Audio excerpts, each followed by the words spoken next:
What is up, guys? Good to see you. I know we've been away for a little bit, but we are back. I'll address a couple things before we get started. We got a lot of fun stuff tonight, so I know a lot of my Old Republic brothers and sisters here are definitely looking forward to tonight's episode. I want to tell you guys why I took a couple weeks off. To all our friends in the community covering the Jody stuff, and I'm not that familiar with it because I stay away from that kind of stuff. It just started getting really bad. I started looking at certain friends in a different light, and that's when I know I needed to take a step back. So that's what I did. I took a couple weeks off. I was just burned out. I was burned out of toxicity, the drama, communities, and everything, and I needed a break. And then at the same time, the new WWE game came in, so it gave me a perfect opportunity to just focus on that for a little bit. But I know you guys love the Star Wars series, and I want to keep it going. It's just my motivation was shot for a little bit, but yeah. So we did that, and took some time off, and now I'm back, and I'm happy to see you guys. So let's go ahead and get to the chat. Yeah, let's go. Yeah, good to see you. The Sith will be triumphant, and the Republic and the Jedi will fall. Glory to the Sith Empire. Yes, sir. Good to see you, Sub Monkey. Go, Phil TMNT. Hey. What's going on, buddy? Good to see you. Captain Shrek, hello to you as well, my friend. I'm doing pretty good. Hope you're doing well. Jedi Poodoo, Jet Sparks, good to see you. Raquel, hey Raquel, welcome. Raquel just subbed us a little bit ago. She's part of the new crew and big anime fan, and definitely glad to have her over here hanging out with us. Just talking Star Wars and other stuff. I eventually want to start doing anime stuff. It's just not my cup. Not my cup of tea. I like some anime. I'm just not well versed in it. Arkham Gaming, good to see you. Good to see you, Arkham. You ain't got to sell me on the Batman. I love the Batman, and I love the Batman as much as you do. I was a big fan of Keaton's Batman, and I thought he was one of the best Bruce Waynes out there. And then Robert Pattinson just blew me away with his performance. So Pattinson's my number one, as far as my own personal favorite. Because just stopping by and lurking for a bit. Cool. Yeah. Kel says I'm a huge anime geek. Hello. Yeah, it's okay. Like when I was growing up, I was a big fan of anime. Sailor Moon, Dragon Ball Z, like that was my favorite. It's just I got so busy when I got older because I was in the Army for about 5 years, so I was always traveling. I didn't have time to really research it and everything. So yeah, it's been a good minute. But, I definitely need to get back into that. I got several friends that been talking to me about anime, so yeah. Kudu. Yeah. But tonight we were talking Star Wars. Basically, I'll get into the episode, but what we're going to start is I have some photos. Some leaked photos. You guys may or may not have seen it. It's leaked photos of Mando Season 3. So let's check it out together.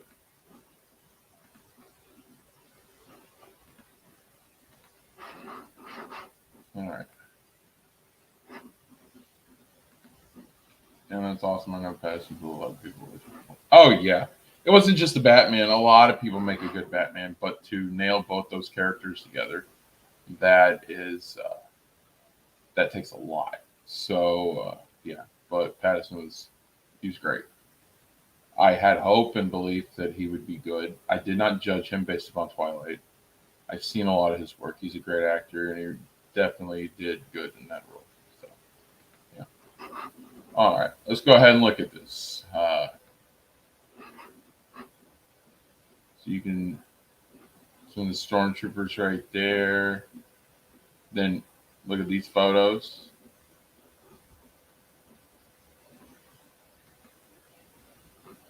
So we got this. That looks freaking cool. That's probably what we're going to see in Mandalore. And we got the ship right here.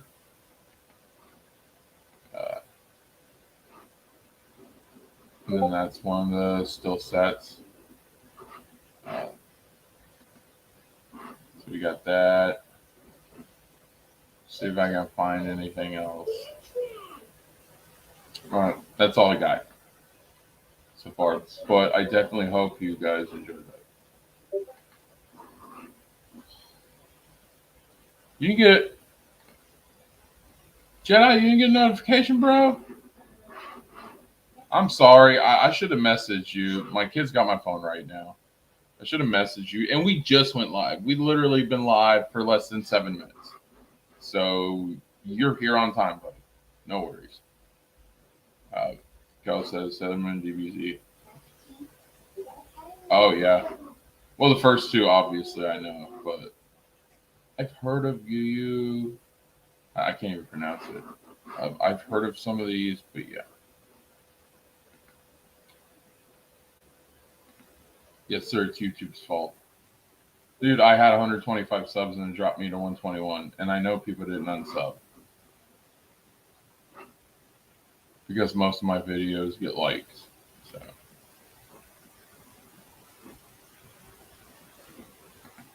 Yeah. But yeah, that's just wanted to show you guys some of the leaked photos. Looks really cool for Mando Season 3. So yeah, hope you guys enjoy that.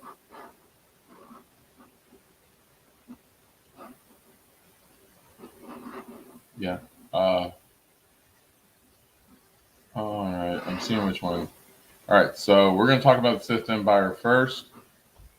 This is the true Sith Empire. And then we will get into Vitiate, who went by 3 names because he was Force Essence in 3 different people. So you had Tenebrae, which was the original Sith. Then you had Vitiate, and then you had Valkyria. Tenebrae was obsessed with Force Essence transfer and becoming immortal. Palpatine was same, but he wasn't as obsessed with it as Vitiate was. Vitiate was determined, and he was ruthless and cutthroat to a point where his original Sith Empire, he completely drained the Force and life out of them, and a ritual to become immortal. So, yeah. Christian Fandom Geek, what's up? Yeah, just talking about Darth Vitiate. Wasn't like Tenebrae. Tenebrae had Vitiate had way more ambition.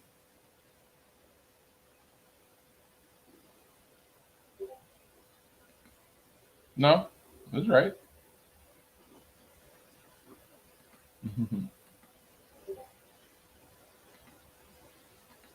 All right. So let me just share screen again. I'll read a little bit of this and then break it down. Okay. So the true Sith Empire, also known as the Resurgent Sith Empire or Reconstructed Sith Empire, was a rich and powerful empire established by the remnants of the original Sith Empire in the aftermath of the Great Hyperspace War. It was created after Sith survivors of Naga Sadow's disastrous campaign against the old Galactic Republic. and fled into space by persecution of the Republic and its old Jedi Order. So yeah, so here's all the appearances and everything like that. Okay, so basically Nagasato found Vitiate when he's young and groomed him up. And Vitiate was drugged into unknown space, unknown regions, and they went into hiding. Well, when they went into hiding, they found Dromund Kaas. Well, there was another planet, and that's where he devoured his entire tribe in a ritual to become immortal, and was successful, and then rebuilt the Sith Empire over time. And they were on the planet Dromund Kaas that nobody knew about. It was pretty much hidden. So, see if we can get it, read up anything else on it. Okay, that's all I got on that one. All right.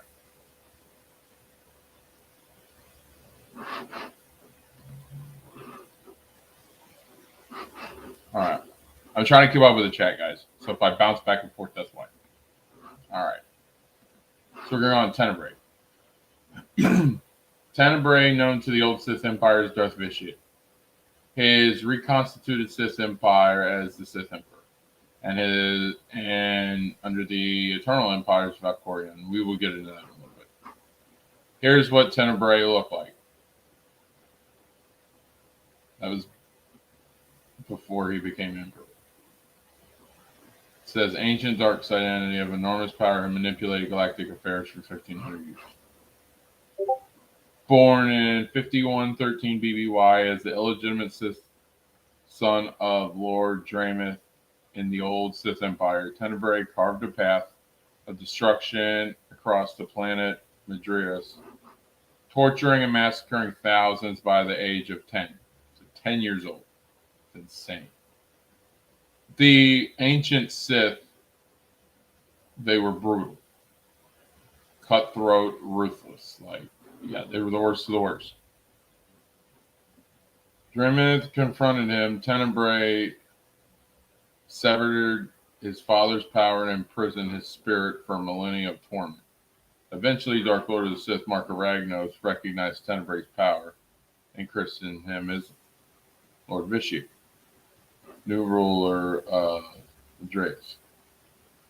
Vitiate renamed the world Nathema and ruled it for the next century. Nathema is where he devoured all of it. So I did skip a little bit in my earlier monologue, but we're getting all facts.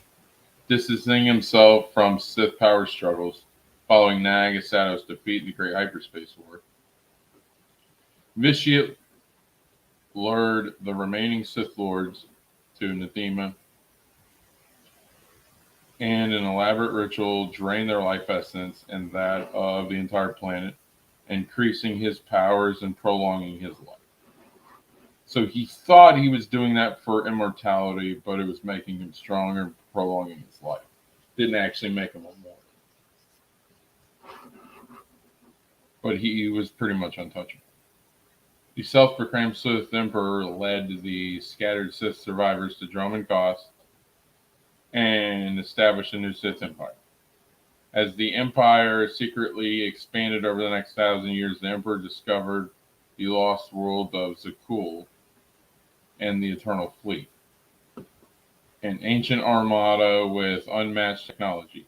Dissatisfied with Sith ideology, the Emperor divided his consciousness into a Zakulian warrior named Valkorion and created a vast civilization known as the Eternal Empire.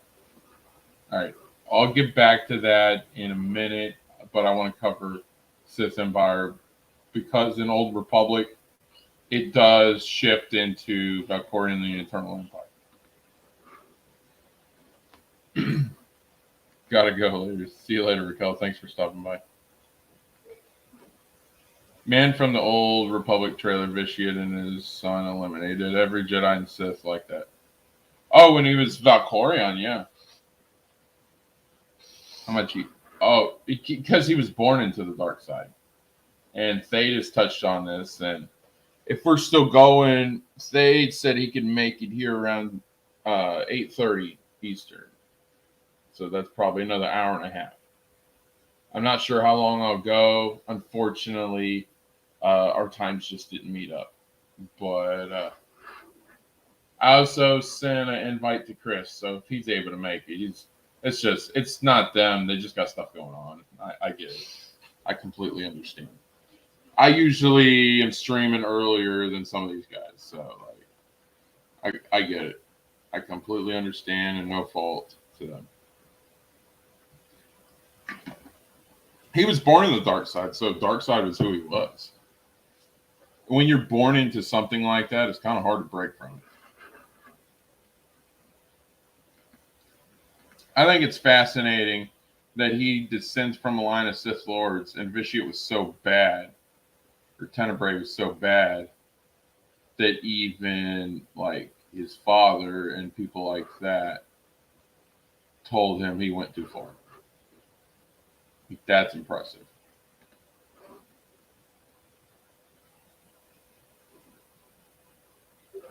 That and made the strongest survive. He didn't want any of his sons having any remorse. Remorse in the Sith is a sign of weakness. Hey geeks, how's it going, buddy? He destroyed his parents without blinking an eye. That's dark as shit. This is why I can't, when it comes to the Emperor debate, when it comes to Sith, Palpatine will never be my number one. Palpatine have a soft spot for Anakin. And in Sith, the soft spot is a weakness. So yeah. Yeah. Oh yeah, remorse is the Jedi way. Yeah, because that's compassion. And despite freaking the Jedi saying they don't have attachments, they have attachments. Okay, you have. Okay, that's cool. But yeah,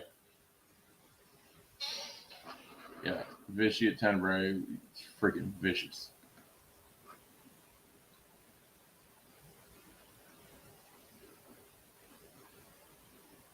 Okay, I'm trying to get.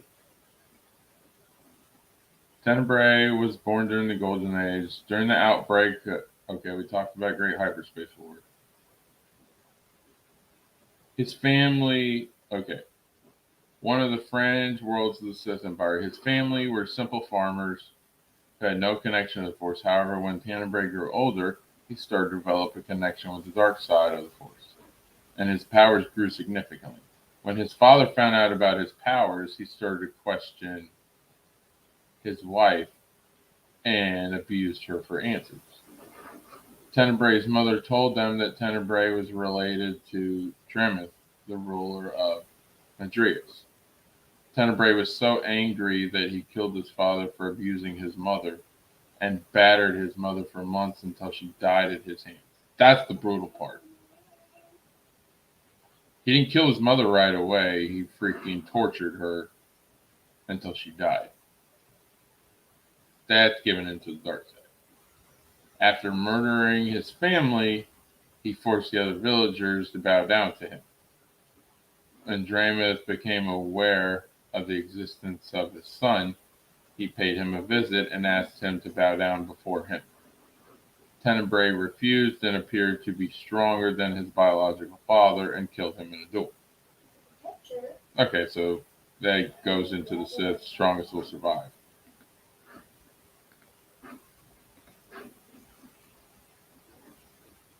Tenebrae refused. Okay, I read that part. After the death of Dremith, he became the ruler of Madrius and managed to impress Dark Lord Marka Ragnos. So that's what it was. It wasn't sad. I was Ragnar. Sorry about that. Ruled the Sith Empire at the age of 13. Marka Ragnos then recognized him as ruler of Madras and renamed him Lord Vitiate, probably for vicious. After Marka Ragnos died and the Sith Empire lost the Great Hyperspace War against the Galactic Republic, Lord Vitiate called all living Sith Lords to his world to perform a ritual to wipe out the Republic. However, the ritual was a scam to grant eternal life, and he single-handedly wiped out every living thing on the planet, including the Force. Now, that's boss. Sorry, I had to say it. After the ritual, he led the surviving Sith into space, fleeing from the Republic and hoping to find a proper planet. After several years floating in space, they found Dromund Kaas. Lord Vitiate declared himself as Sith Emperor and promised his people vengeance. Several hundred years passed, and the Sith Empire had become a prominent empire. Around 303 BTC, a few Dark Council members started to plot against him, knowing his goal to destroy the galaxy. Yeah. So, yeah.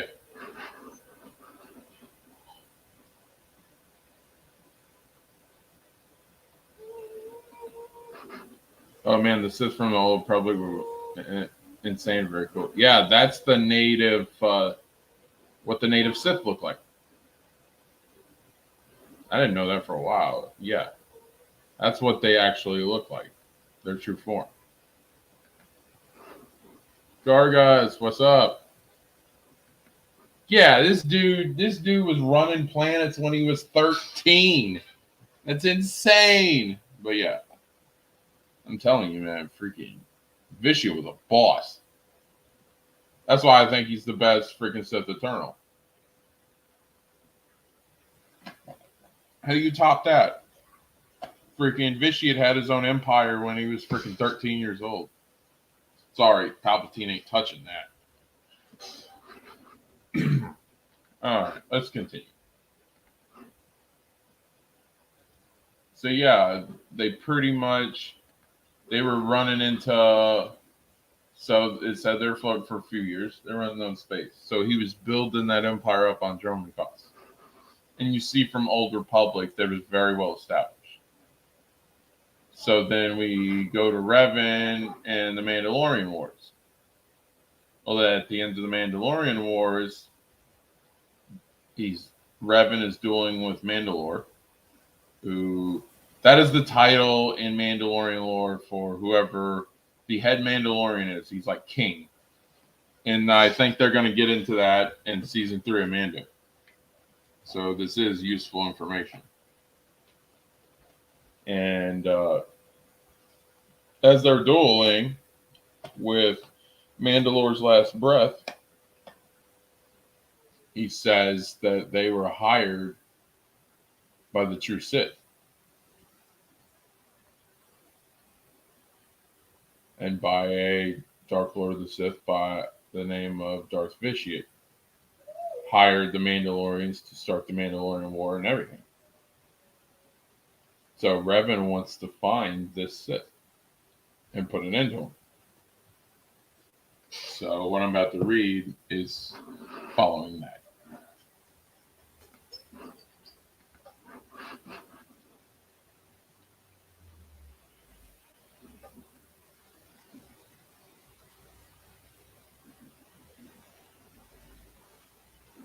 When Revan was secretly captured by Darth Nihilus and Lord Scourge, that is,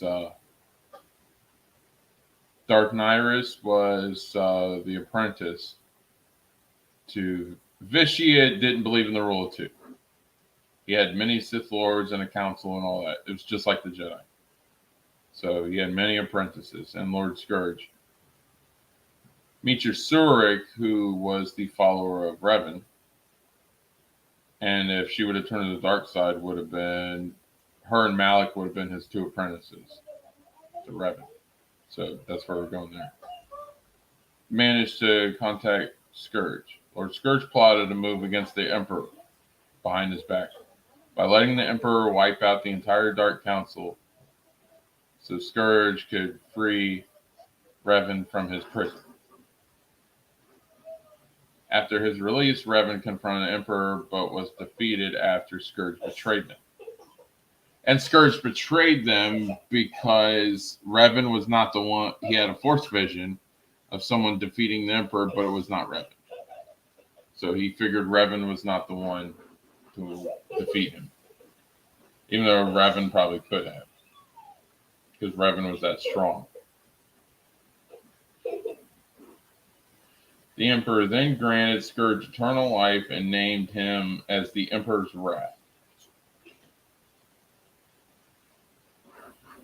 Revan was captured and imprisoned. Basically, the Emperor's Wrath is someone chosen by the Emperor to be like his one-man hit squad, pretty much. Revan was captured and imprisoned in the Maelstrom prison. His thoughts linked to the Emperor's, hoping he could scatter information about the Republic's defenses. Unknown to the Emperor, Revan also managed to manipulate him, delaying the war as much as possible. And he was able to delay that war by about 400 years. Sorry about that. About 300, okay, so 300 years. Because I know Revan died when he was about 400 years old, which was insane for a human. Humans never could last that long. But Revan was so into the Force that he was able to, a miracle. Hang on.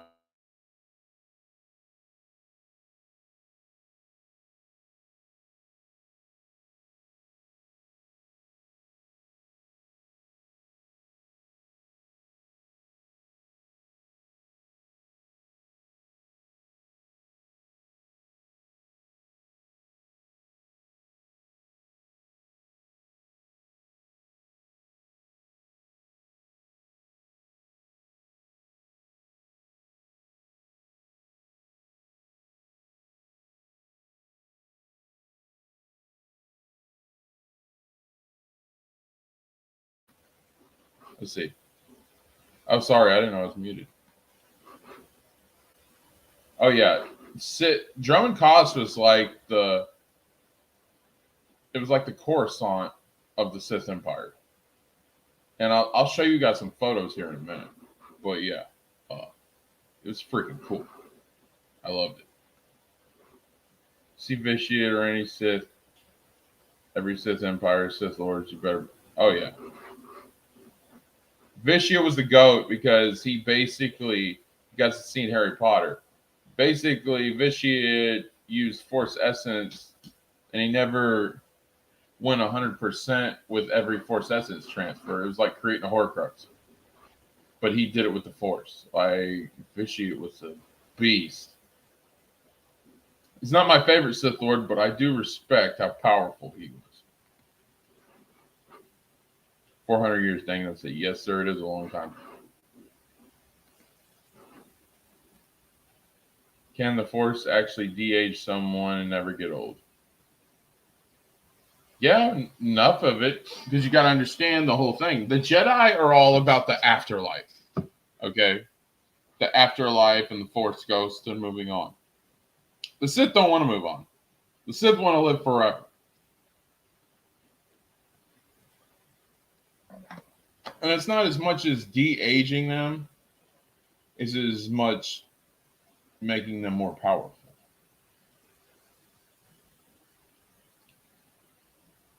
But it does de-age them a little bit as well. So, all right.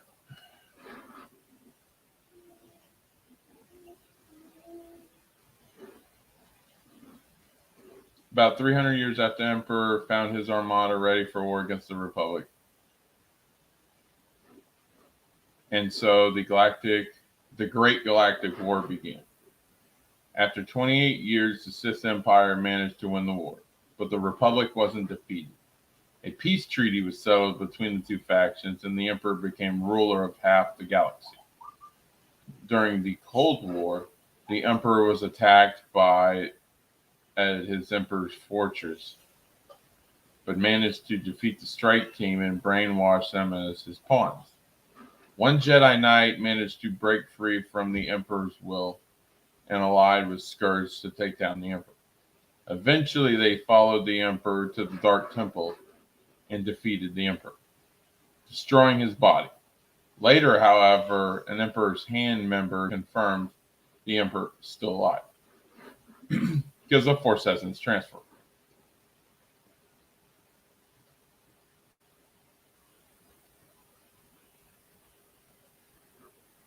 Yeah. So this breaks down everything.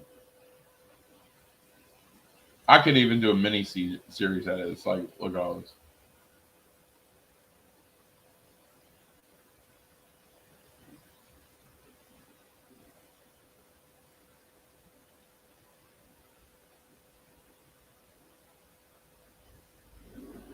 Yeah.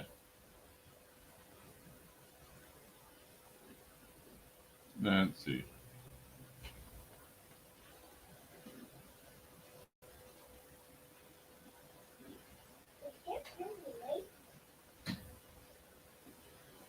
The Emperor declaring himself the Sith Emperor, ruler of the new Sith Empire. I'm just checking.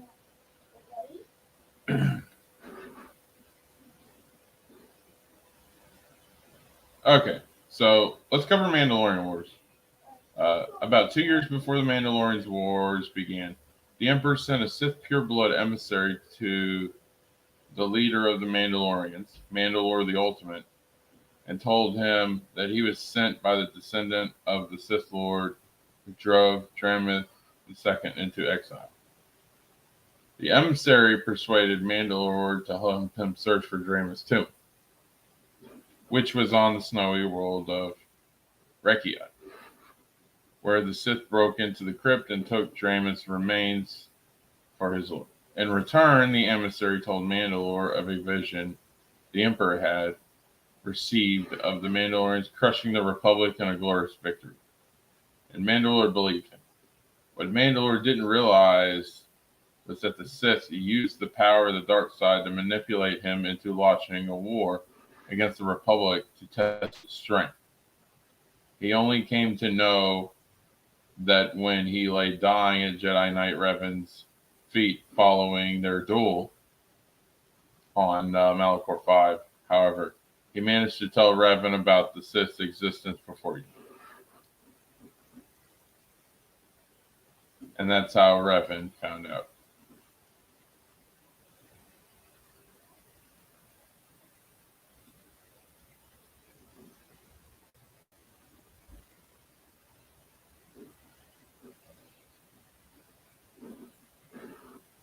All right, and this talks about all the other wars and stuff.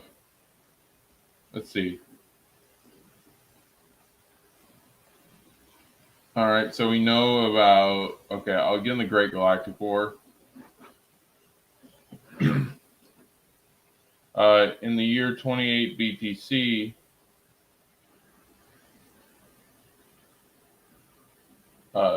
the Emperor and his empire withdrew from a seclusion in Drummond Cost and attacked the Republic in what was considered to be the best orchestrated military strike in galactic history. Which is pretty much, if you've seen the trailers and opening for Old Republic, that's what starts the Great Galactic War, right there. With Malgus and that group. Which they're all controlled by Vitiate, but Vitiate had many branches under his empire, which was impressive as hell.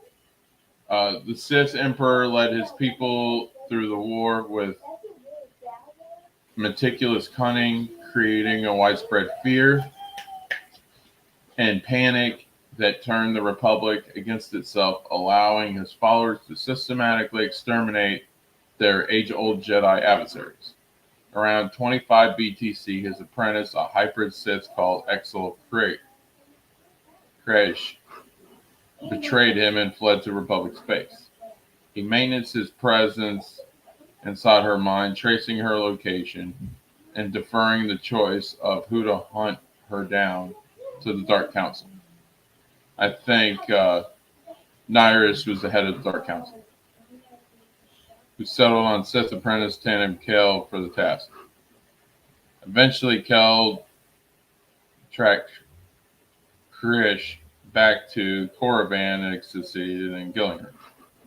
The Sith Emperor led the Sith Empire to the Great Galactic War, and after its conclusion withdrew, deferring control to his Dark Council in order to pursue his own goal in destroying the galaxy. By the time of the Great War, he was well over 1,400 years old. Whew, buddy. So in that, he lasted under 2,000 years. But that's still.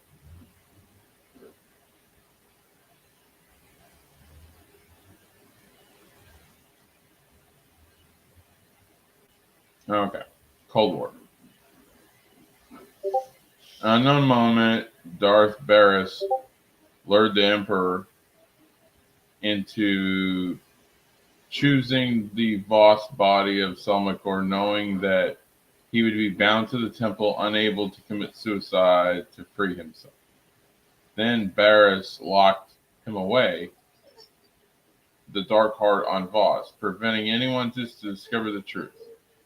Indeed, Barris posed himself as the new voice of the Emperor in front of the Dark Council, and only Darth Vowron dared to question his words. The Emperor was eventually freed by his wrath, which was Scourge. The Emperor's essence was then retrieved by his closest servants, known as the Emperor's Hand. And Emperor's Hands existed forever. Mara Jade was the Emperor's Hand post Skywalker. So the Emperor became aware that one of his children, Kira Carson, had escaped the Empire and sought refuge with the Jedi after she and her master, a powerful Jedi Knight, earned the ire of Darth Angro. The Emperor dispatched another child, Valis, to retrieve Kira, but she and her master managed to best him. They both later revealed the existence of the children to the Jedi Council. Eventually managed to root them out with the assistance of Barson Thor. Eventually, when Kira and her master faced Angro aboard the superweapon, the Desolator, the Emperor briefly took control of Kira, ordering to finish her master. But Angro was sadly beaten by both of the Knight and Kira. But the Emperor managed to assume total control over Kira and use her body. A future that he will not allow. However, the Knight proved to be more powerful than expected, leaving the Emperor no choice but to destroy the Desolator through Kira. Kira, however, was able to overcome his will, severing their link. The Knight and the Padawan escaped.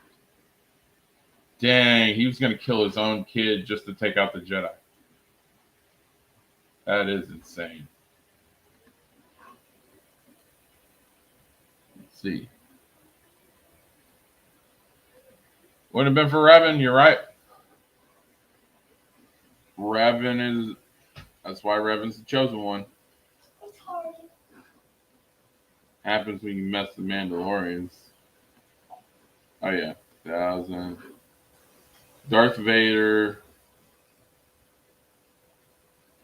Well, he was his apprentice. The Emperor, Mara Jade was the Emperor's hand. Not really an apprentice, but like. But no, that's a really good debate. He could have been. Or was the Emperor's hand Thrawn? It's interesting. Destroy his own kid to destroy the Jedi. Oh yeah, that's straight up freaking evil, dude. All right.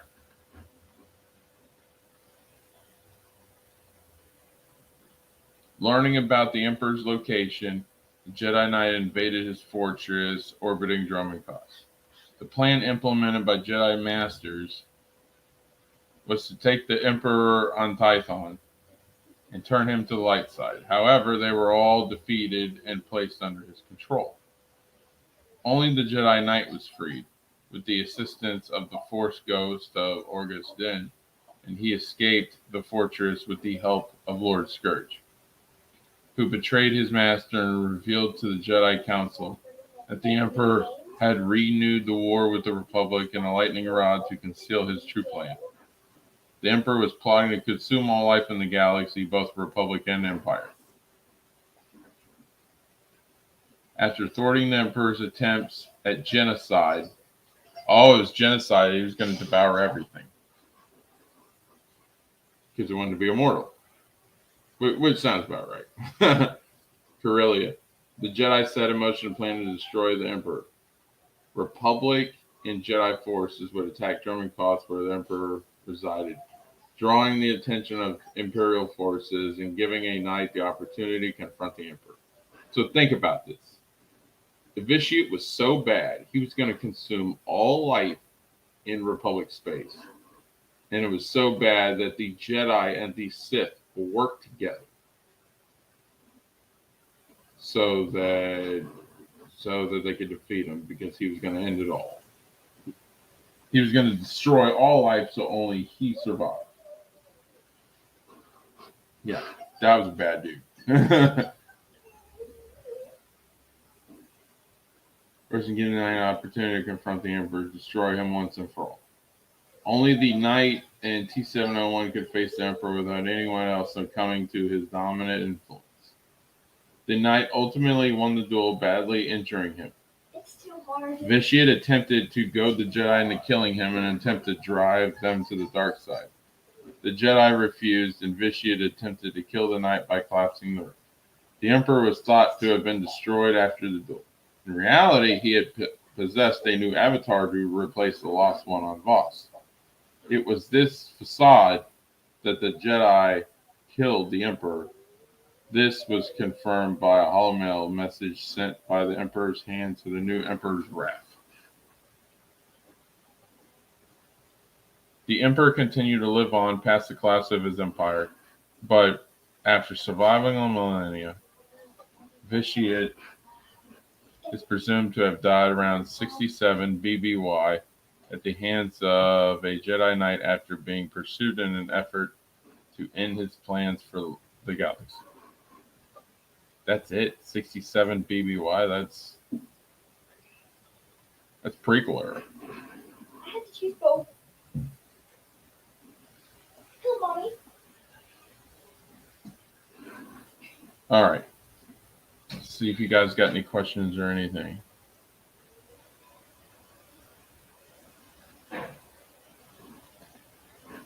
Consume all life. Yeah, but Nihilus didn't have quite the ambition that Vitiate did. That Vitiate did. Nihilus wanted to consume planets, right? And you go one planet at a time. Vitiate was going to consume the entire galaxy all at once. So yeah.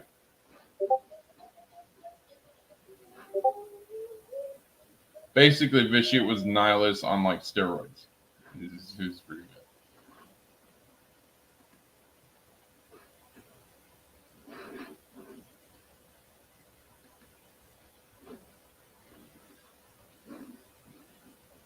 Yeah, but all right. We're almost done with the Vitiate part. I wish Thade would have been here. I'm sad that he's not, but I hope he enjoys this. I really do. As I know he's a big Vitiate fan, so hopefully I did justice a little bit. Not trying to bore you guys. Sorry if I am. Vitiate disappeared in the aftermath of the Xylos massacre to reappear as Valkorion. A lot of people remember Valkorion with the wife and two sons. Valkorion, the leader of a hidden eternal empire in wild space. Unbeknownst to the rest of the galaxy, Vitiate had spent the last several centuries forging a new society on the planet Zakul, and even had 3 children: Arkan, Vexen, and Bela. After Valkorian sons raided the larger galaxy and drew the attention of the Republic and the Empire, Valkorion was struck down in a confrontation with his treacherous son Arcan and a famous warrior known as the Outlander. Releasing his hold on his human form, Valkorion embedded his energy and consciousness within the Outlander's mind, leading Arcan to freeze the Outlander in carbonite for 5 years. The Outlander was eventually freed and began to lead a revolution against the Eternal Empire, and now Emperor Arcan's domination of the galaxy. Valkorion counseled the Outlander and offered to share his immense power with his new host as the Outlander's alliance sought to topple Valkorion's son from the Eternal Throne.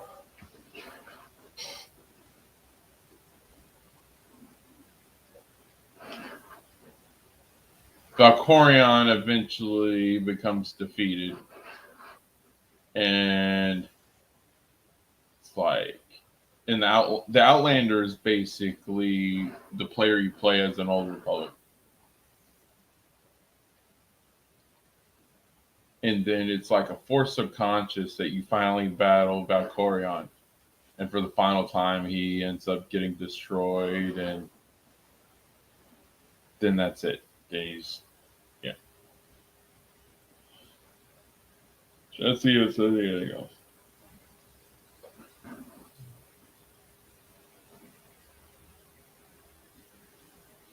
So yeah. Valkorion was very short-lived, but yeah.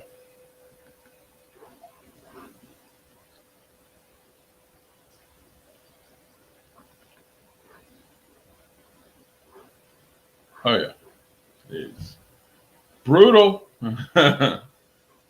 Okay, good. Can you imagine if one of his sons took over after Vitiate died?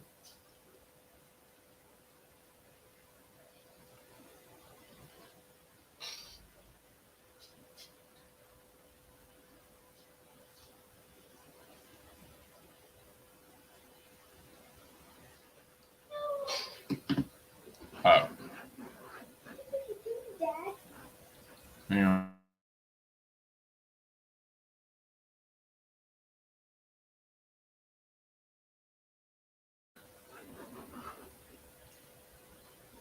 Yeah, I would have liked to see the daughter take over, because the daughter took over for a short period of time, but then they defeated her really quick, so it didn't last that long, which kind of sucks because it would have been fun. The daughter was so bad that freaking Arcan had to team with the Jedi and part of the Sith in order to take out the Eternal Empire. Yeah, but yeah. I would like to see the other son come back, the one that gets killed. If you play Eternal Empire, the one who gets killed by the other brother in the beginning, I like to see that brother come back.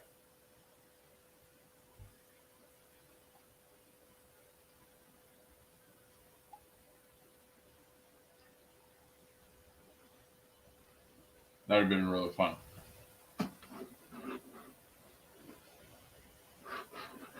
But yeah, let's see. I'm going to try to see if I can find some...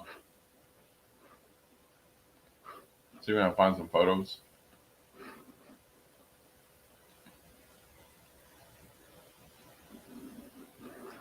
Yeah, I'm probably not going to go another hour. Sorry. But yeah. Maybe we can set up something next week for a later time or something like that. It's like Friday nights, I don't like going late. And they weren't able to come on till later. So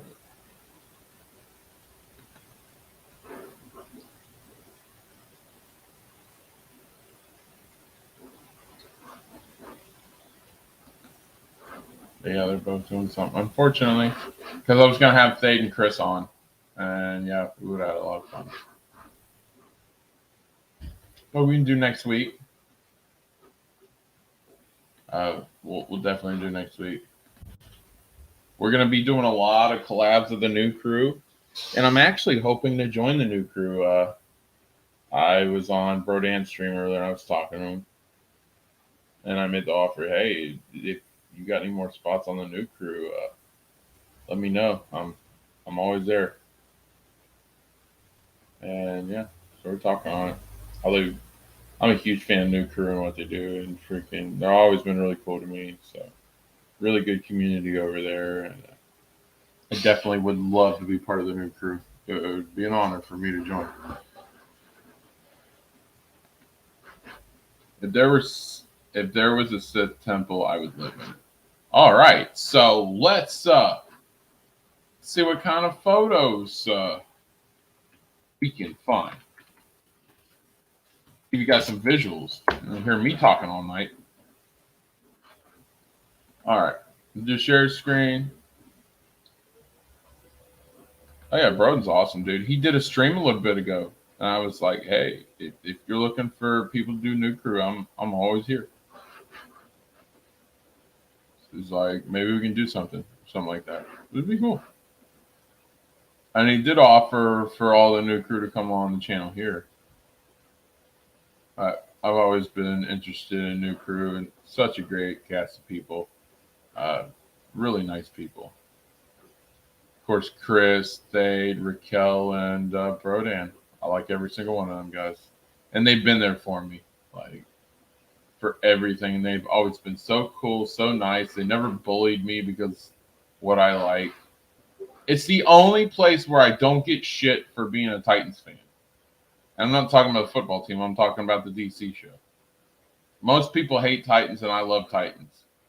And it's the only place other than here, my channel, that I don't get crapped on for it. So, like, that means a lot. And I know a lot of them don't like Titans because they will dunk on it, but they never give me crap for it. So, all right. Anyways, enough about me. Let's get to these picks.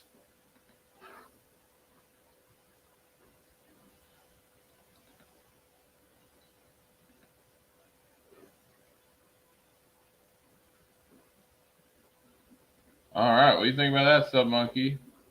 Is that Sith Empire you wanted to live at?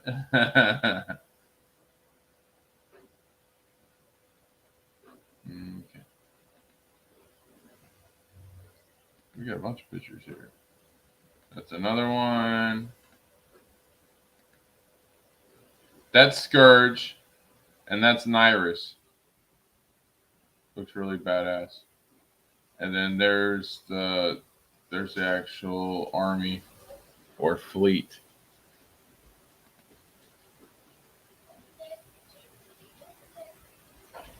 And that's the throne room, and I think that's the Dark Council.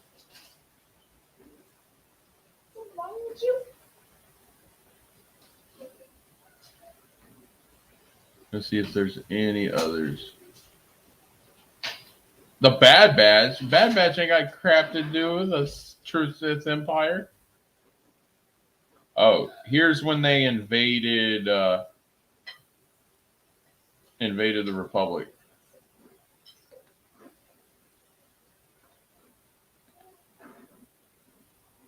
Let's see. Here's a better picture of Vitiate. That was Vitiate. Here's another one.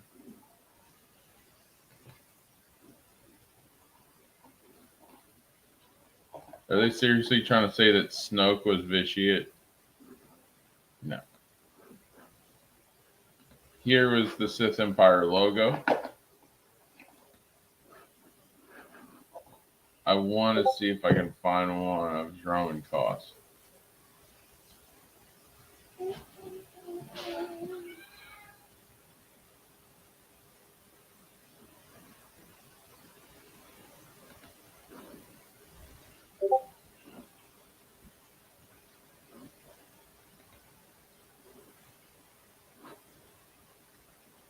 And there's one right there.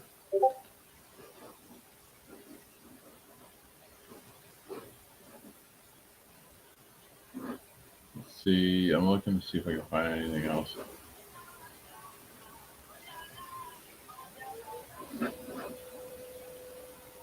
There's Darth Maul. He's one of the Sith Lords that was on the Sith Council.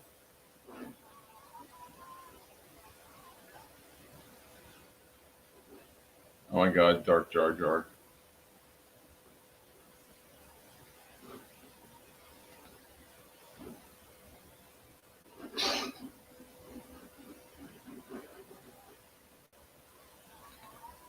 Okay, that's Darth Maul.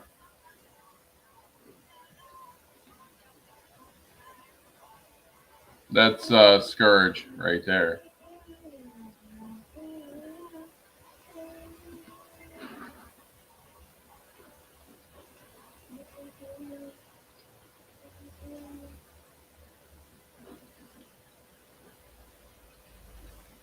Let's see what else we got. I'm gonna say Eternal Empire. They look a little more sophisticated than the Eternal Empire. There is Arcan, and then the sister. What's her name?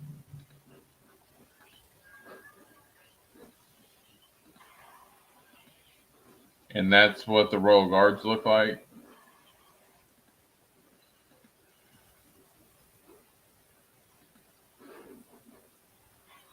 Yeah, see. There you go. Sith and Jedi working together. That's how bad this dude was.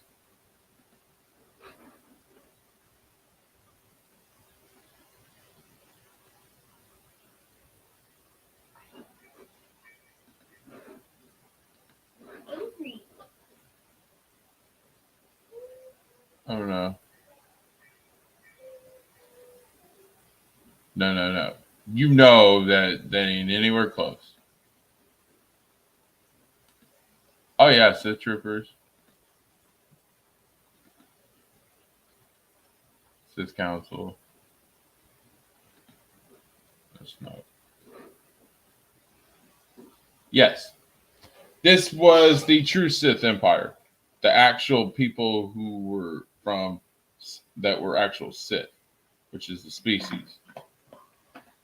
Not dark side wielders who call themselves the Sith.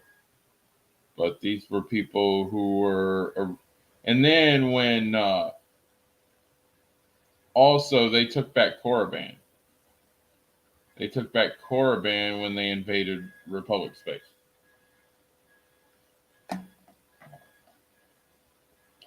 So yeah, that's what kick-started the hyperspace war. The Scourge of the Cloak, yeah. Scourge was pretty badass. He had so much fear of the Emperor that's why he turned on him. Oh, heck yeah. Eternal Empire looked badass. It's sad that it was short-lived. Let's see if we can do some videos, and hopefully it won't get taken down.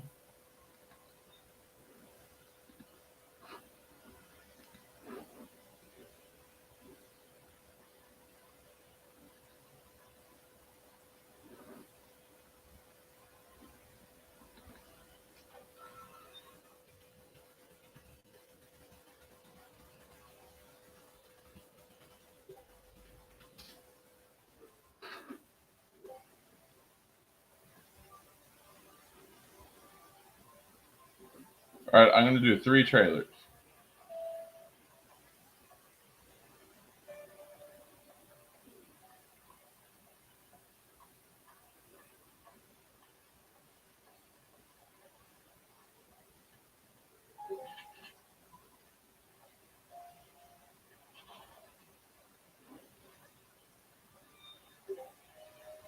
We'll go ahead and do this real quick.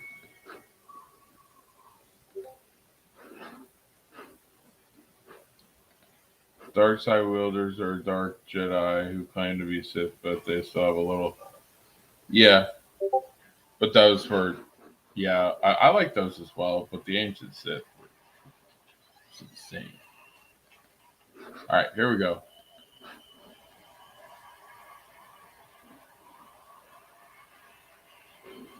Getting the incredible iPhone 13 without T-Mobile makes as much sense as playing hide and seek in the desert. Really, guys? T-Mobile has more 5G bars in more places. And now, when you switch, you can get iPhone 13 on us at T-Mobile. Introducing Cliff Thins. My God, what is the deal with all these ads, guys? Okay. Hang on, I'm just waiting for it to start. There we go. Picks you up without weighing you down. Ancient birthplace of the Sith. They believed ruins were all that remained of their evil empire. I swear, I had no idea what was in those crates. I'm innocent. You were smuggling Sith artifacts, Captain. Fine, keep the artifacts. Give me back my ship. Just inspecting the troops. Sutil, what's wrong? I sense. And that's Teal Sean, the descendant of Bastel and Revan.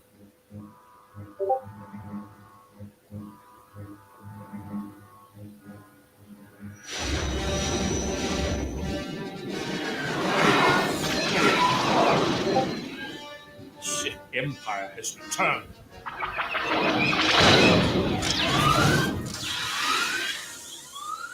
We must warn the Republic. Our ships cannot run those fighters. Well, guess who's got the fastest ship in the sector? Stage defenses free. All hands evacuate.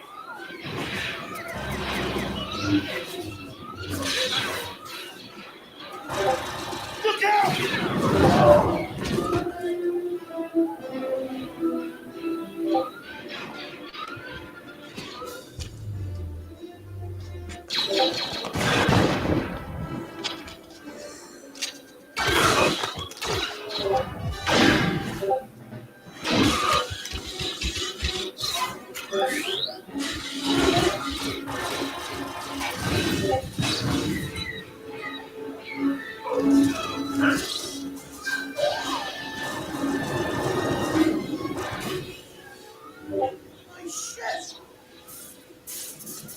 Will she fly? She's not pretty. She's tough.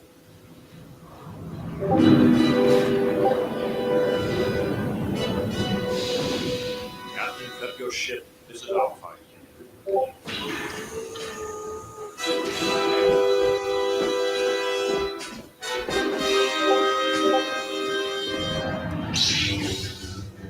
T7, put the iron cannons.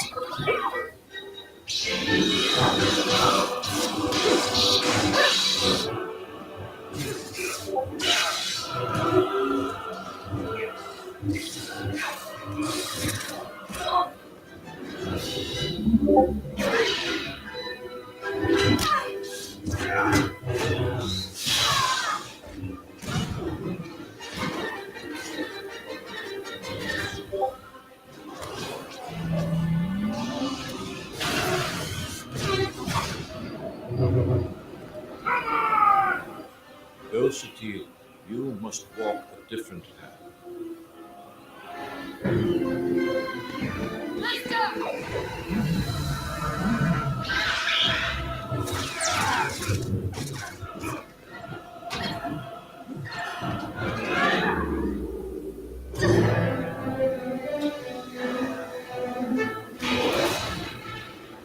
On those guns, now!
escaped, Master.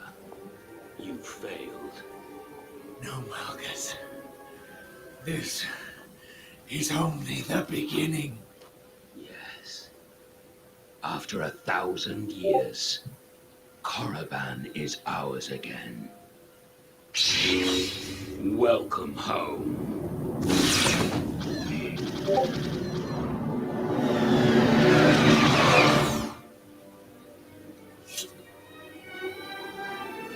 For centuries, Alderaan stood as a beacon of hope in the Republic.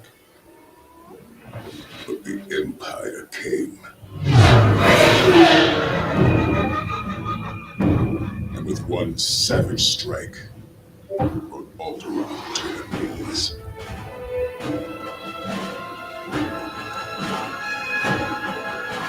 Now, time is running out. There's few are left to face the enemy. For those that remain, there is but one choice. We must fight to victory or death for the Republic!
While the sacrifices are heavy, we fight knowing that single spark of courage can ignite the fires of hope, restore peace across the galaxy.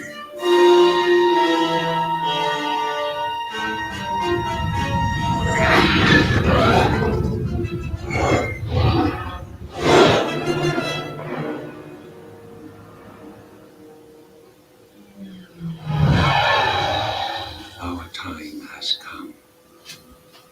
For 300 years, we prepared. We grew stronger. While you rested in your cradle of power, believing your people were safe and protected.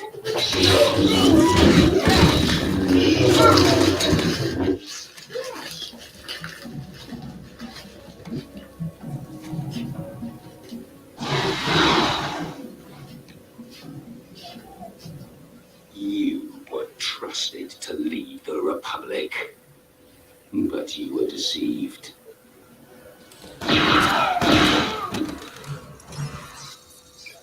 As our powers of the dark side have blinded you.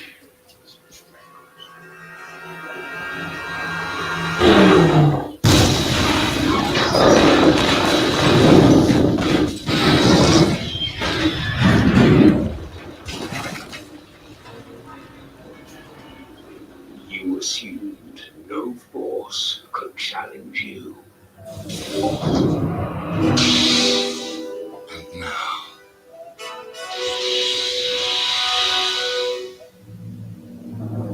finally, we have returned.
You were deceived. And now your Republic shall fall.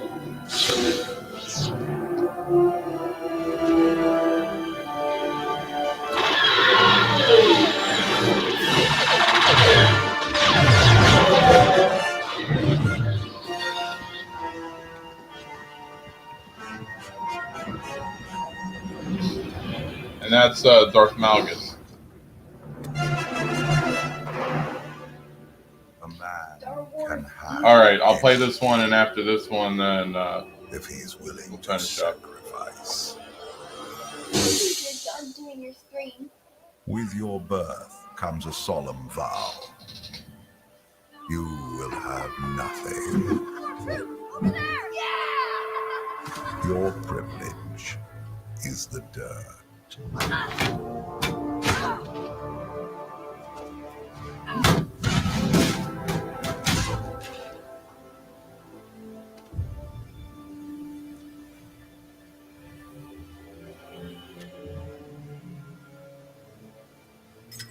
In the darkness, only ambition will guide you.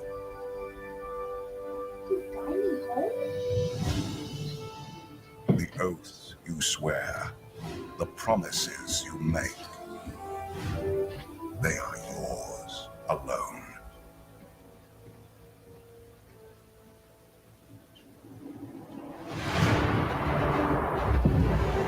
Your freedom will be the wars you wage.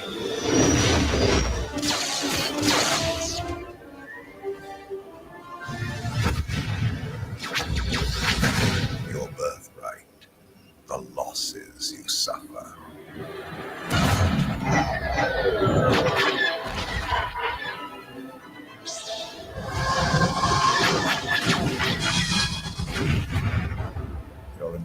moment.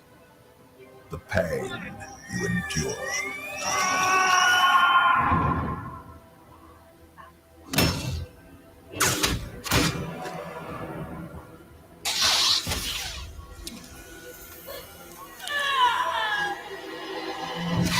And when darkness finds you,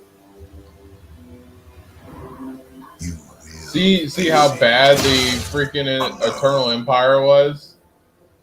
They destroyed both Jedi and Sith.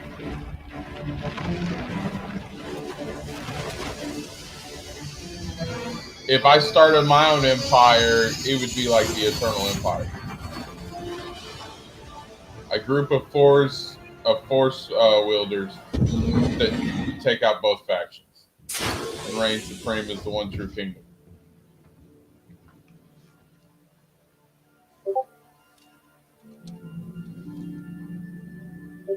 One light, one dark.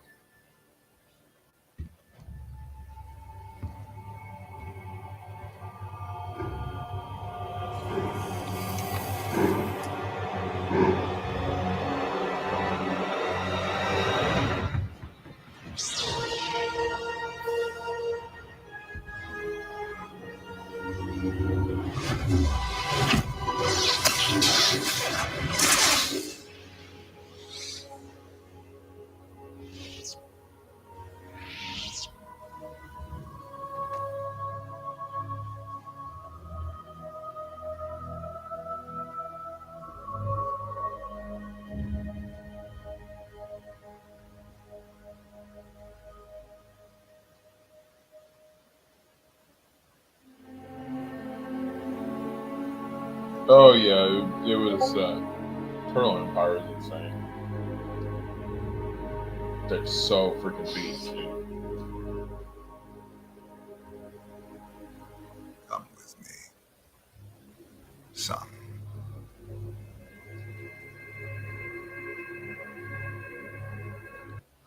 Dang, Vitiate was good.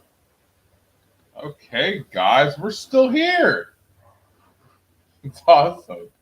Dude, I get flagged for everything, so it was cool. What'd you guys think? You enjoy those? I just wanted to I wanted to give some visuals and everything. I'm not trying to bore people to death with all my reading, but I'm gonna get in depth, give some visuals, give some photos, make it fun, you know.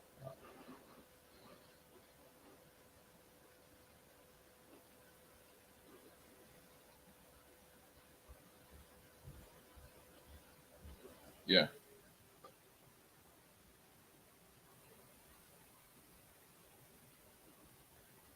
Yeah, but it was crazy.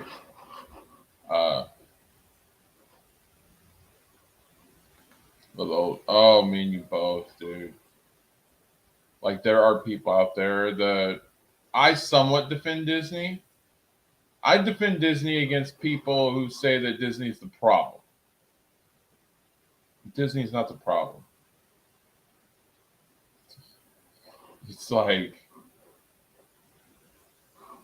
Lucasfilm was almost destroying Star Wars for years before that.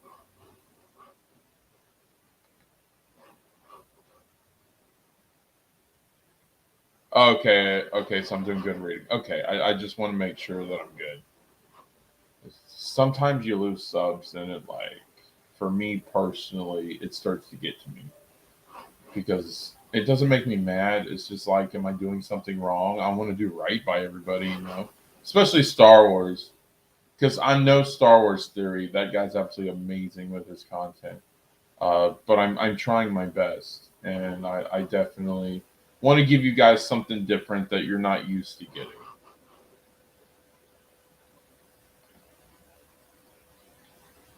Hi, Emmanuel Riley. Welcome. First time you've seen you, but thank you for stopping by. Appreciate you coming in here. Battle of the Empires or Empires. Yes. True. Disney and something. It's how they handle it. They have hits and misses. Mando was a huge hit. Boba Fett was middle. Or mid freaking Of course, the sequel trilogy wasn't handled. They had just bad creative. That's all it is. It's bad creative. Like, I've said this. People try to say that they went woke with Last Jedi. They didn't go woke. They Me Too'd the shit out of that freaking movie. That I'll freaking admit to or cop to. But yeah, like, it has its issues. It could have been great. I think that Kylo should have been a Sith Lord, honestly. The way they flushed Finn's character down the toilet didn't set well with me. And then Rise of Skywalker took all... There was supposed... And you saw the stills. There's supposed to be a Revan Shrine. Let me see if I can pull it up real quick. I'll show you guys what I'm talking about.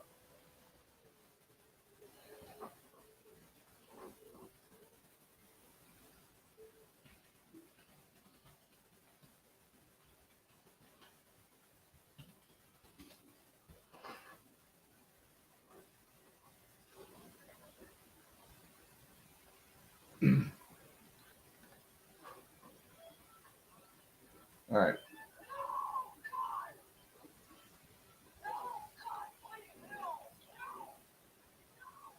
Let's see if I can bring it up.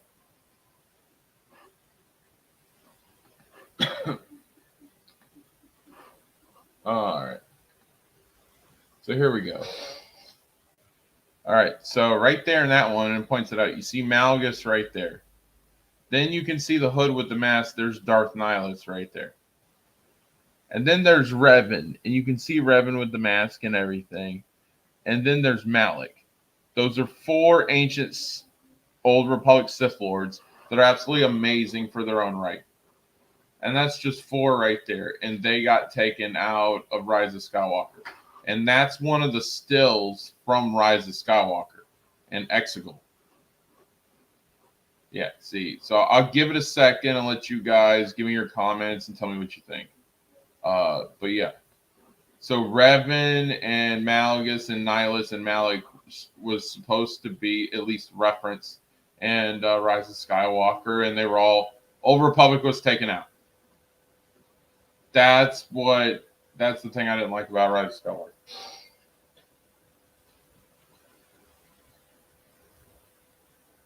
Yep. You can see it right there. If you really zoom in on that, and if you want me, I can say the picture and really zoom in. Let's see. Yeah, this was an actual still from Rise of Skywalker. And that was supposed to be on Exegol. You remember when they start showing Exegol when they first enter? On the top. Yeah. And then start going in. And then they're showing like where Palpatine was. The Sith Eternal Throne Room and everything.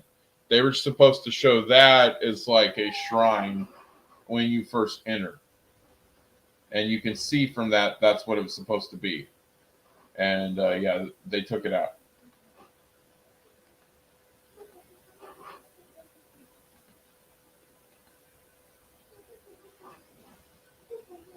Oh yeah, if I wish I could recreate the Eternal Empire. I don't have the like media stuff to do it, but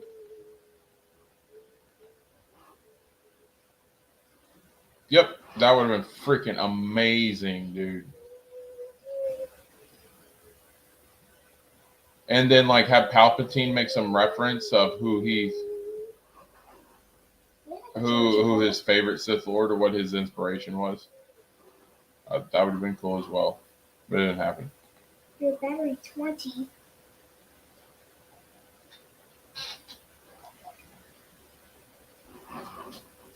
So yeah, definitely that would have been cool.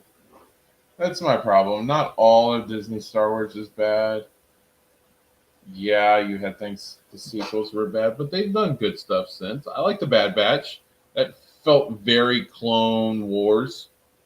So they do, the thing that Kathleen Kennedy is good at is putting the right people in charge.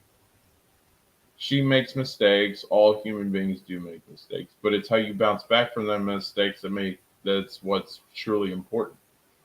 Yeah, putting Pablo Hidalgo in charge of creative for The Last Jedi, and then having Ryan Johnson in there as director, who has a tendency to destroy IPs. Probably not the best decision in the world, but like she put Favreau and Filoni in charge of Mando, and look at that, that was a smash. Uh, I think if they ever get the ball rolling with Rogue Squadron, Patty Jenkins will do amazing with it because Patty's father was a fighter pilot, and so Rogue Squadron would be near and dear to her heart. Yay. Uh, Yay. so yeah, I think Patty Jenkins would do a really good job with Rogue Squadron, especially if you guys are in the ships and pilots and all that. Yeah, it'd be cool. I like variety in Star Wars. Everybody's like, oh, they need to get back into Jedi versus the Sith and the lightsabers. We've seen that time and time again. Do something different. They did that with Mando, and it was a hit. The thing with Book of Boba is if I was writing it, I would have done full bounty hunters. I would have bought Boskin and get Aura Singh and freaking give more than 2 episodes to Cad Bane. And freaking, I'm not saying I didn't like Book of Boba. I really did, and I'm a defender of Book of Boba. But I would have like put Dengar in there, Embo, like put more bounty hunters. Anytime animated goes to live action, I'm always a huge fan. I fanboy the shit out on that. So like when they brought Cad Bane in, I like that, and they do all these other things when they're like when Ahsoka came into Mando, I was a huge fan of that. So anytime they bring, and then I can't wait for season 3 because we might see Grand Admiral Thrawn in live action. That'd be awesome. We might see Ezra Bridger in live action. That would be really cool. So yeah, anytime they do that, I'm always a huge fan of. Roundhead. Oh, can you imagine if you touch the Sith statues, you fall to the dark side? Oh, that's such a good touch. Yes. Yes, I agree with that. Like, only if it has dark energy in it, you can see the Old Republic memories. Oh my god, that's such good creative. Yes, I would have liked that as well. That would have been awesome. Go watch Rogue Squadron. Oh, me too. I always say, don't knock it till you try it. If you be optimistic, go into the movie with your eyes open and a open heart. And if the movie isn't good, then okay, that's fine. All right, but don't go in hating on it because you're not going to have a good experience. If you don't want to like something, then you can make all the excuses up in the world. But give it a chance. Give it one chance. It deserves at least that. And then if it's bad, then fine. All right, that's what I say. But at least give it a chance and be optimistic and be positive about it the first time. If it's like that, and then that's the thing. I think, honestly, if you guys remember the old trailers they used to do back in the 50s and 60s and stuff, and trailers would be like 10, 15 seconds, and that's all you get. I think trailers go too long. It's like a little mini movie, and I think it messes everything up. So then you have these expectations. I think you should get a quick glance. Oh, this is what's going to be in that movie. Oh, that looks cool. Let me go check it out. Give it a shot. If you don't like it, then you don't like it.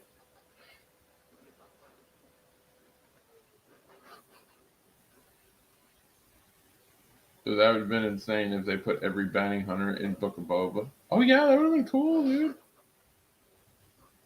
There you go, Keely. That's awesome. That's all I asked, bud. Yeah, you give it a shot. Patty Jenkins, okay, Wonder Woman 84 wasn't the best. I get the criticism. But the first Wonder Woman was really good. And Patty Jenkins has a personal stake in that movie. It's not just another director doing another movie or inspired by some element of a character. She has family roots linked to fighter pilots. And who better to do a movie about fighter pilots than someone who has that connection? And I think when you have someone who's that emotionally, personally involved in that type of stuff, I think they're going to knock it out of the park. That's why Favreau was the saving grace of Star Wars, honestly, because he believed in Mandalorian and that lore and that old Republic lineage. He truly believed in his heart.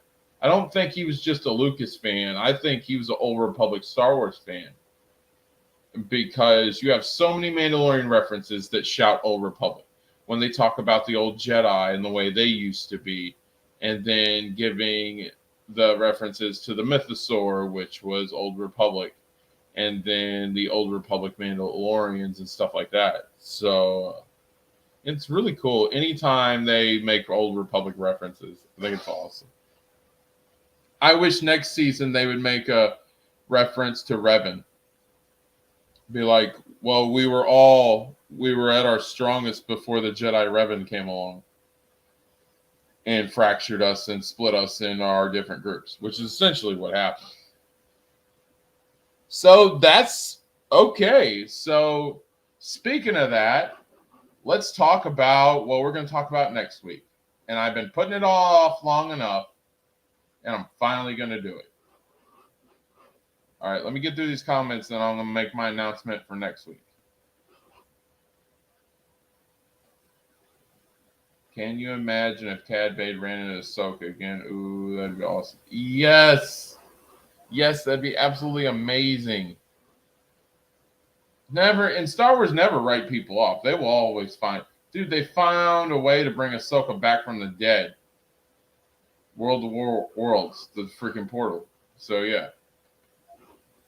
Cad Bane would talk crap to her about Anakin. She go rage mode.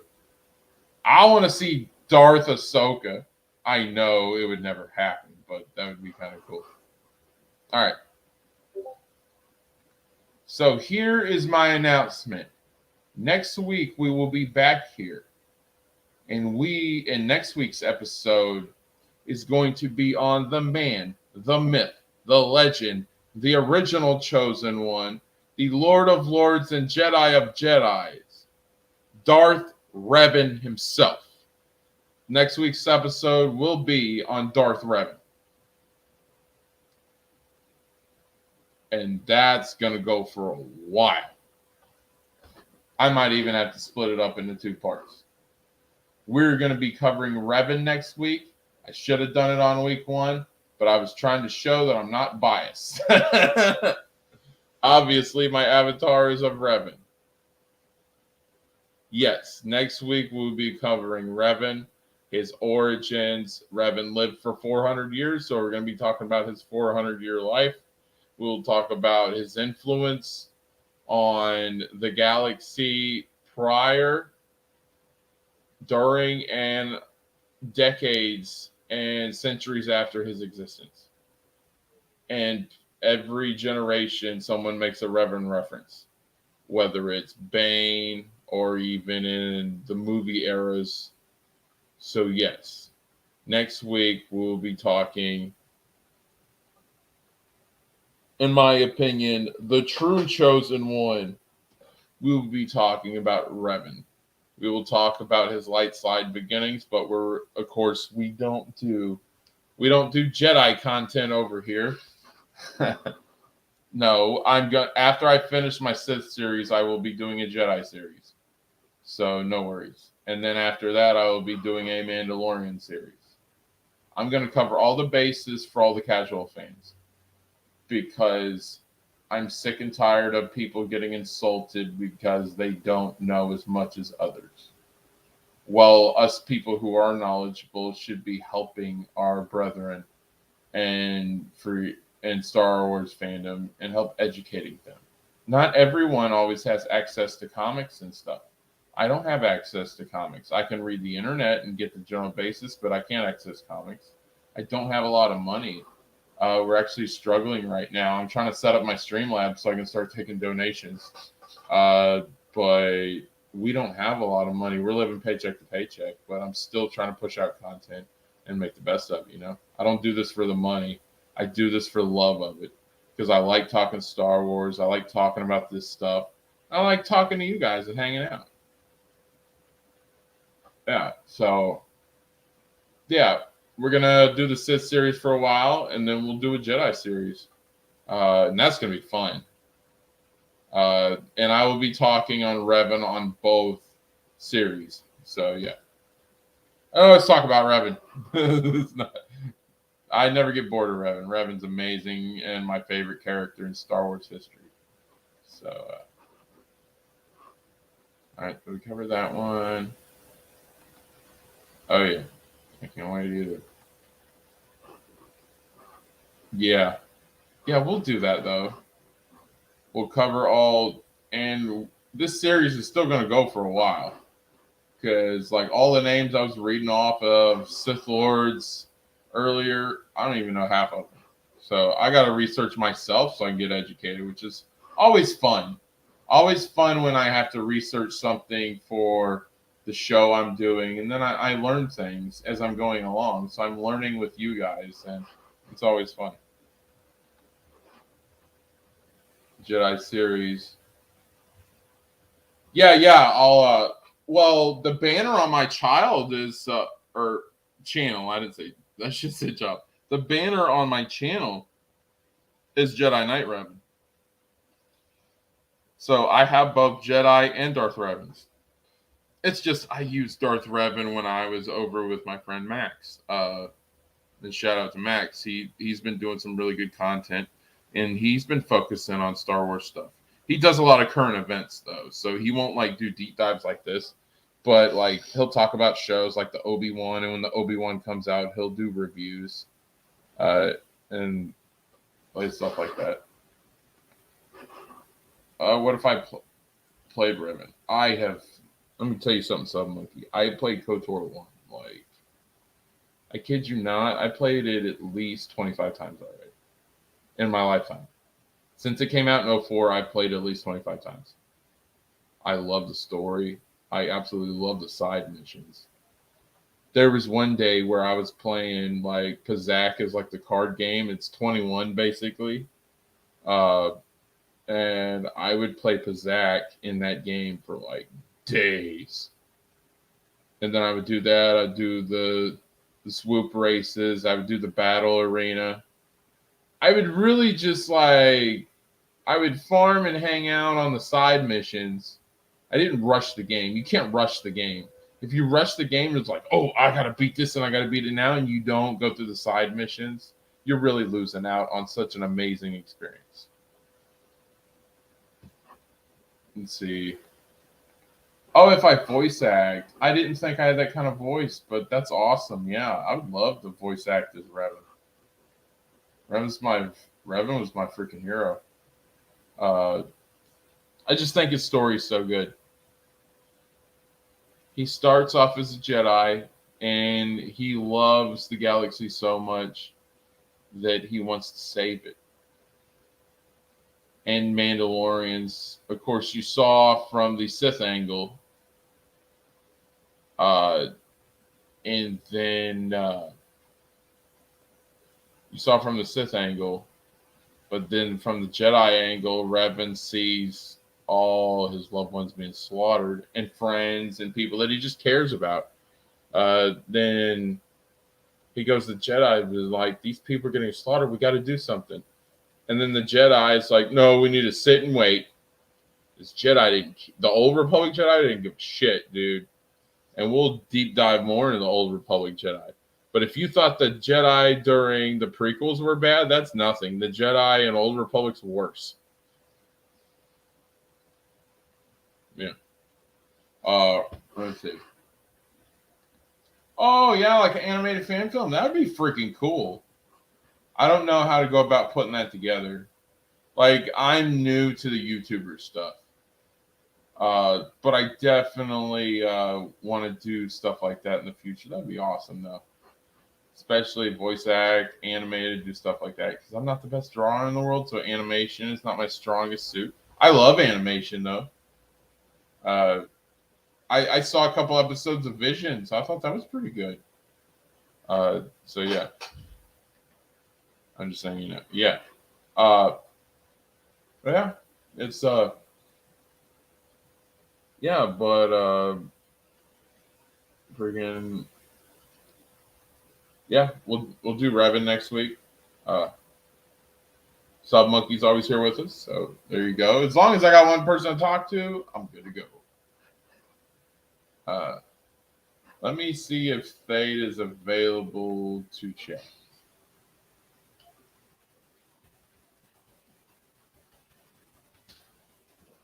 Let's see if Fade maybe wants to jump on for a few minutes, because I didn't think I'd be able to go this long. And videos definitely helped me out.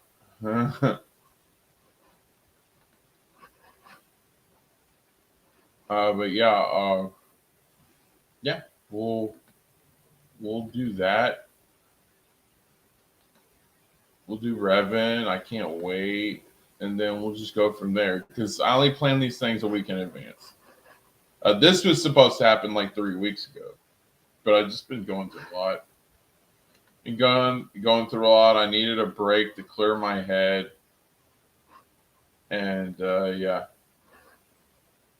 For my co-host and guests that weren't able to make it, I completely understand, and maybe we can come up with a time together and do something different next week. Not a problem, Keely. Thank you. That means a lot, and great to have you here. This has been fun.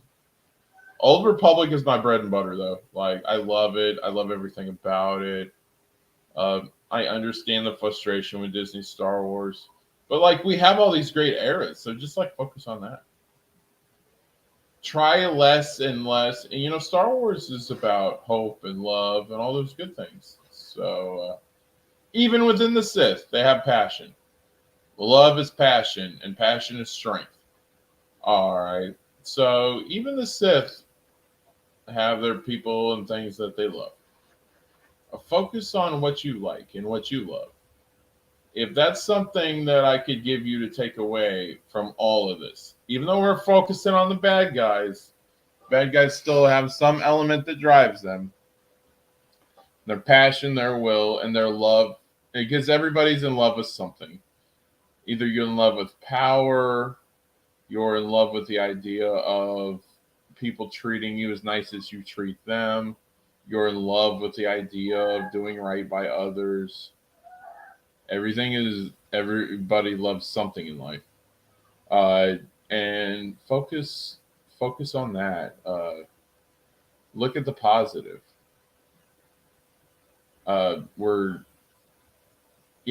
It's some stuff. There are some things that Disney Star Wars has done that has been really bad creative. It's disappointed a lot of people.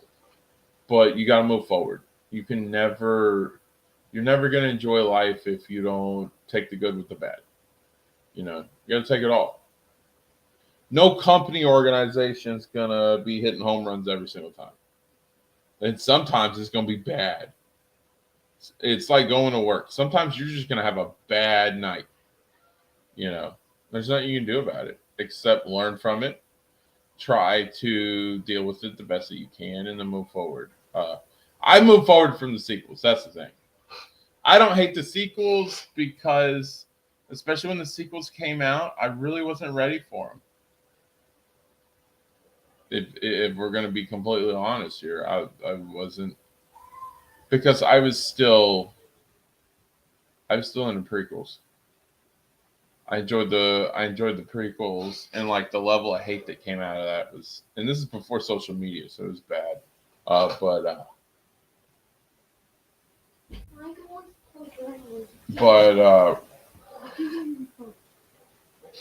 But yeah, we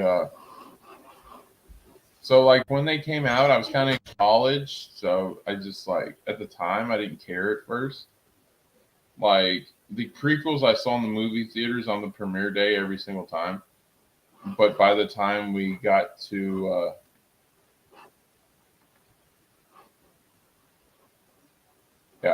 by the time we got to the sequels, I honestly didn't care. So whenever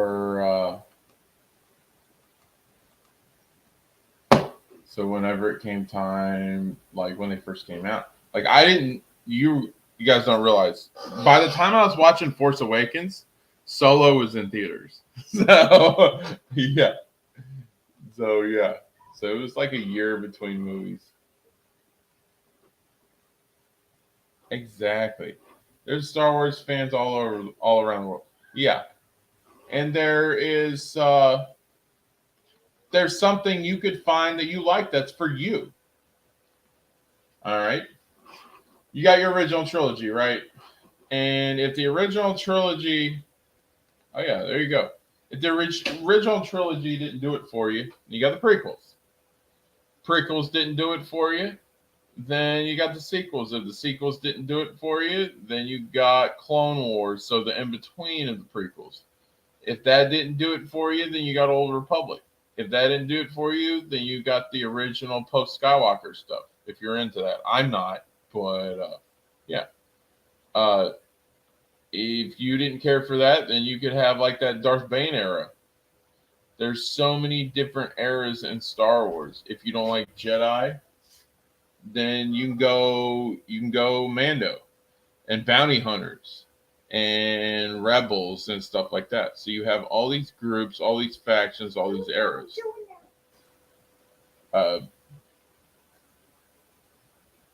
So yeah, you have all these things, and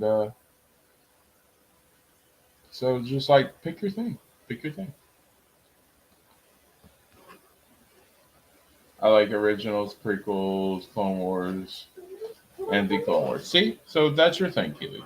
And that's cool. Yeah. There you go. Oh, yeah. And no, High Republic is pre-Skywalker. Post-Skywalker is like after Return of the Jedi with Mara Jade, Emperor's Hand, that type stuff. So, which I'm not as well versed as like Chris and Thade are. So, yeah.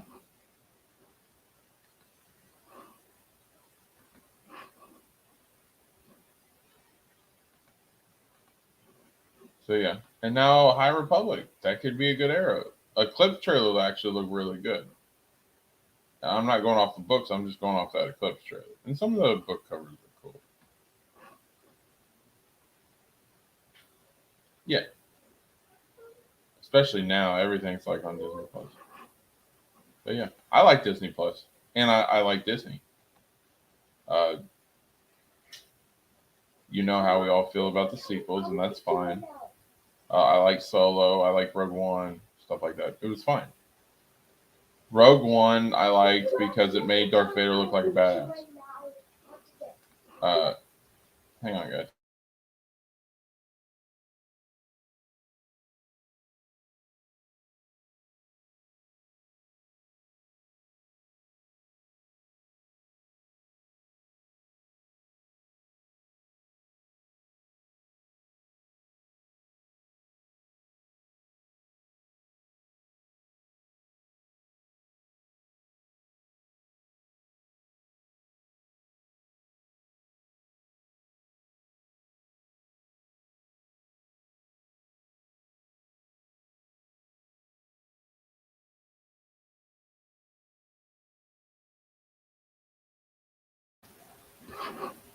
All right. Like Solo as well. Awesome. We like Rogue One. See, we can always find common ground, and that's the beautiful thing. And that's what makes us different than some ministers and toxic communities. Is that this is where we can find common ground on something. And that's great. And that's what Star Wars fandom is all about.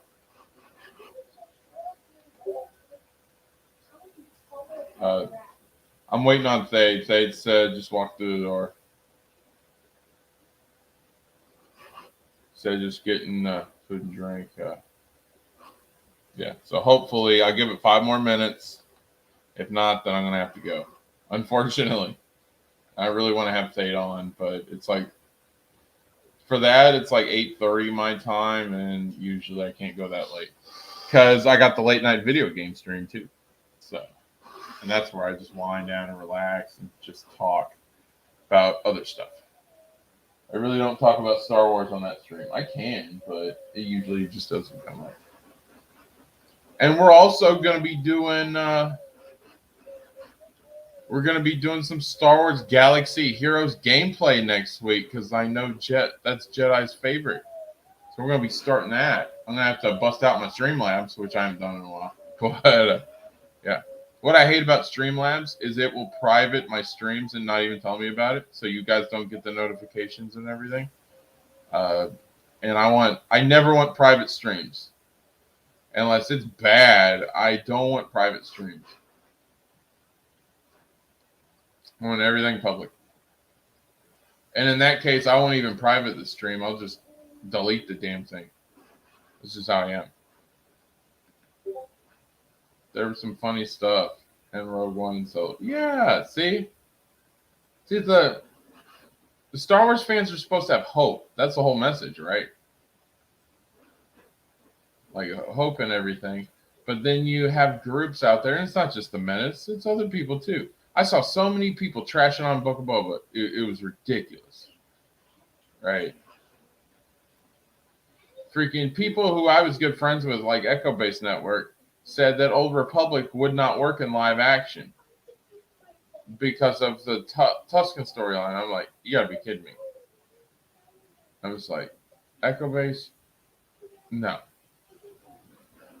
Because certain people out there are very defensive of original trilogy Star Wars. They think that original trilogy is the best.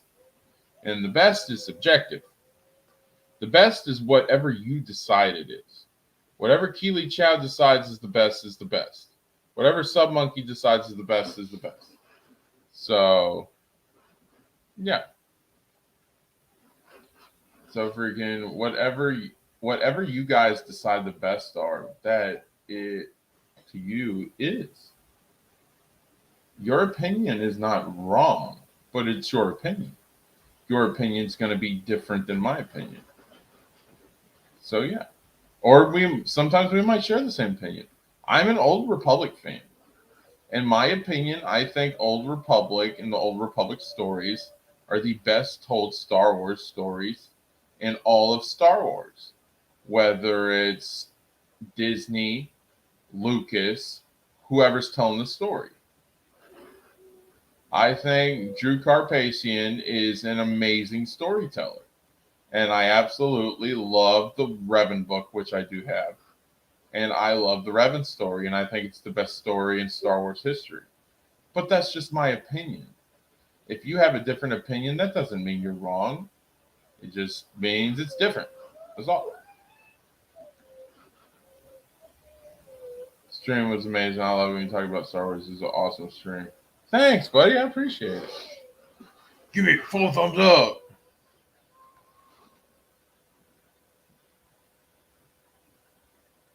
Other than being very fans. No, me and Coach are buddies. So this is not me slighting anybody, Keely. Me and Coach are good friends, but me and Nick butt heads. He is in the Old Republic, or he's in the original trilogy camp. I'm in the Old Republic camp. That's just how it is. All right. So me and Nick debate a lot. And Nick doesn't think that Old Republic is real Star Wars. He thinks it's nice and it's fantasy and it's in video games, but he doesn't think that Old Republic would make good live action. And that's his opinion. And I respect it. But I don't think that it's right. I think anytime you bring Old Republic into live action, it's going to sell. Revan and Old Republic became canon after Kathleen Kennedy said that there is no canon, there is no source material, because Revan is a license to print money. Remember when they did the anniversary back in 2016 They were doing the anniversary figures. What was the highest grossing selling figure? It wasn't Rey. It wasn't Kylo. It wasn't Finn. It wasn't the First Order or the Resistance. It was Revan. Revan in Old Republic always is a cash cow and makes a ton of money. It would make a very good live action TV show, in my opinion. Oh yeah, and they're supposed to be doing it in the TV show, and Favreau's supposed to be in charge of it. Yeah, Revan and Old Republic were made canon for the simple fact that Revan makes a ton of money. On the grand scale of things, he makes a ton of money. So, yeah. So this whole argument that we had is Nick doesn't have much foot to stand on when it comes to that, because Old Republic does sell. Old Republic does work in live action. And given a chance, it could succeed. That was my point. That was the debate. And I'm cool with Nick, but me and him butt heads on a lot of things. It's not like I hate him. I don't. He's a great guy. Yeah.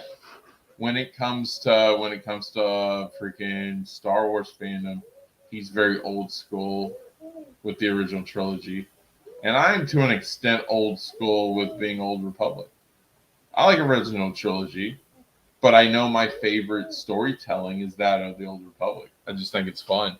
I like the backstory to the backstory. The prequels only give you the backstories to a few characters. Old Republic gives you backstory to an entire universe. Huge difference. Yes, Revan made a lot of money. See, I swear if I see an Old Republic TV show, I'll be shocked. Oh, they're supposed to be coming out with one in 2023. Say this line. We have returned. Yeah, I like that. Very nice. I agree. They are great guys. I just don't like that they root for Auburn. Who's your favorite team, Keely? I'm from Florida, so you already know who my favorite is.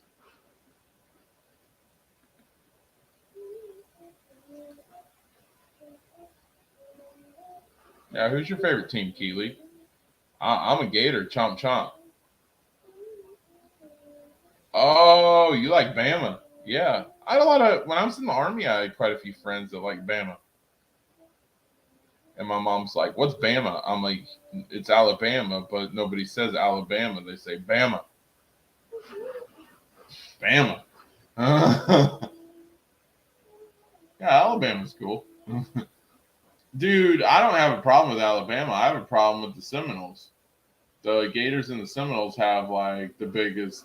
The Florida rivalry is like within Florida.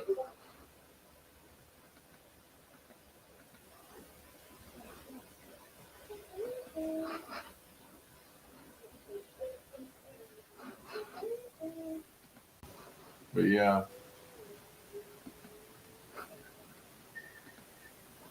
There he is. What's up? I was going on a positive rant. Not positivity. Forever what we do. And then I was talking about my after Book of Boba, my debate I had with Nick from Echo Base. We had a debate on Saggy's stream, and it was when she did the final review of Book of Boba, and Nick said that Old Republic doesn't work in live action, and I debated my point that it does work in live action. Yeah, it does. Well, personally, I think it would work. It's just I was telling the chat that he has his views, which he's an original trilogy fan, so he's in that camp, and I'm in the Old Republic, so of course I'm going to defend Old Republic any day of the week. Yeah. But yeah, I try to do justice. I know Vitiate is one of your absolute favorites. We covered Tenebrae, Vitiate, and Valkorion. I did it in a row. I talked about all the Sith Empires. We played a couple of the videos from the the trailers from Old Republic. We also showed photos and all that of the true Sith Empire. I really tried to do a good job tonight. So, Oh, that's good. I mean, if you get it on playback, then I hope you enjoy it. oh, I'm sure I will. You do good work, Josh. Appreciate I'm just it. sorry I couldn't be here as early as I wanted to. It's fine. But next week, it's going to be fun. Because I did one for you this week, I'm doing one for me next week.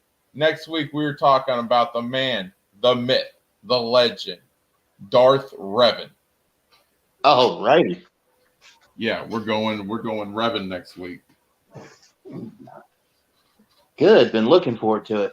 Oh yeah, me too. I didn't want to show bias. That's why I didn't make it the first episode. Because my avatar hit. I think out of all of like Star Wars character wise, I think Revan was one of the most is one of the ones that fascinates me the most. Because he's so nuanced. He's like there's so much you could say about Revan. Yeah. And this is the thing. We were debating Disney Star Wars versus non-Disney, and it was like I pretty much said that the freaking Old Republic is better than most of the movies just because I like the storytelling. And the storytelling just hits me a million times better than anything the movies have ever done. Not that the movies aren't good. Every trilogy has their pros and cons. But when it comes to Old Republic, and it's not just the Revan story, it's the Vitiate story, it's the true Sith. Because there were years, okay, we know all of it now. But after, if you remember playing KOTOR 1 at that time, there were years where we didn't know who the hell the true Sith were. Or we didn't have in-depth on that. So true Sith was like just this myth. And, okay, Revan's looking for the true Sith. Where did he go? And there were years where we were in the dark before we truly got the rest of the story. So, yeah. And that was kind of cool. It was like, well, he went, especially you go play KOTOR 1, you play KOTOR 2, and then they have the dialogue from Bastila and Karth and Canderous. It was like, yo, Darth Revan somewhere, or Revan somewhere, we just don't know where. Yeah. And then we didn't get any information after that until Old Republic, the MMO. Yes, and what was that, 2010? So there was a good 4 year gap. Yeah, at least. But at that time, we thought they were done. No one saw the MMO coming, honestly. Well, there were rumors for a third game. They were talking about a third game, but they But then for years they talked about a third game, and then they hit us with the MMO RPG, and it was like, wow, okay, cool. Yeah. And I remember how they finally did the Revan expansion pack. I think there was one. Yeah, and I know that one of the things that one of the things that hit me with the MMO was like when we first started playing it. Remember how hard it was to be a Jedi? Yeah. In the game, like, oh my god. Yeah, I always picked Sith because it was easier to be a Sith. But, yeah. Let's see. Yeah, there was a previous MMORPG out of Star Wars, and back in the early 2000s, late 90s, early 2000s, and that game was so difficult and so repetitive. But then, of course, they hit us with Old Republic, and Old Republic was so much better for MMOs anyway. But like, I don't know, video game wise, it was great. As to answer a question in the chat, yes, I'm not sure about Josh, but I know I've seen the Kenobi trailer, and I thought there's a lot of nostalgia feels, but I just have a few questions about how this show is going to be. I mean, I look forward to it. Don't get me wrong, and I'm going to watch it, of course, but I don't know. I'm not really liking the idea of, because they keep advertising this big, Vader Kenobi fight, and I'm not sure I like that idea. And why I say that is because it makes his part when Yeah, why am I stuttering? Jesus. Okay. It makes the Vader Kenobi fight in Episode 4 kind of obsolete because by all that's being said in the dialogue for the fight in Episode 4, they hadn't met before this besides Mustafar. So, but how do they know? Did they say that they haven't met since Mustafar, or has it said that they didn't meet in a long time? Well, I mean, I guess it's implied. I mean, I'm kind of on the fence about it. I'm not really upset about it. I'm just kind of, I don't know how it's going to work. You know what I'm saying? Their fight in Episode 4, I'm going to give a hot take here, was weak as fuck. Especially if you compare it to Mustafar. Like, it was so freaking weak. So I want to see badass Vader giving 100% to try to kill this dude, and him giving 100% to not happen. So yeah. Well, okay. So on the, I'm just going to give my views, and I'm going to speak to. And I have seen the trailer, and I absolutely love it. So I'm going to speak to a couple of friends of mine that that have differing opinions about the Episode 4 fight. Okay. Now, in my opinion, the Episode 4 fight was weak, but only because it was a fight between two old men. Okay. Because you have to. Yoda's pretty old, and he was freaking kicking Dooku's ass. Well, and true, and so there's a when it comes to lightsaber battles between the prequels and the original trilogy, there are two different states of mind, two different camps on this in Star Wars fandom. Okay, and really good friend of ours, Enosh, he's of the opinion that it's a great fight because of. Well, part of it's nostalgia glasses, but part of it's also it means something to him. Okay. Now, I love, me, I love the frantic, high energy lightsaber combats. I mean, I think I've said that several times. I mean, hell, I even defend the Fixin' It Outpost YouTube channel when they remade that particular fight scene in Episode 4. Have you seen Scene 38, the Scene 38 redo? No, I don't even know who you're talking about. Okay. Look up real quick on YouTube, Fixin' It Post, Scene 38, 38 redo. I believe that's what it is. Hold on, let me look at the title real quick. It's Scene 38 Remaster is what it is. You said Fix It Outpost? Hold on, let me bring it up on YouTube just real quick. Hold on. It's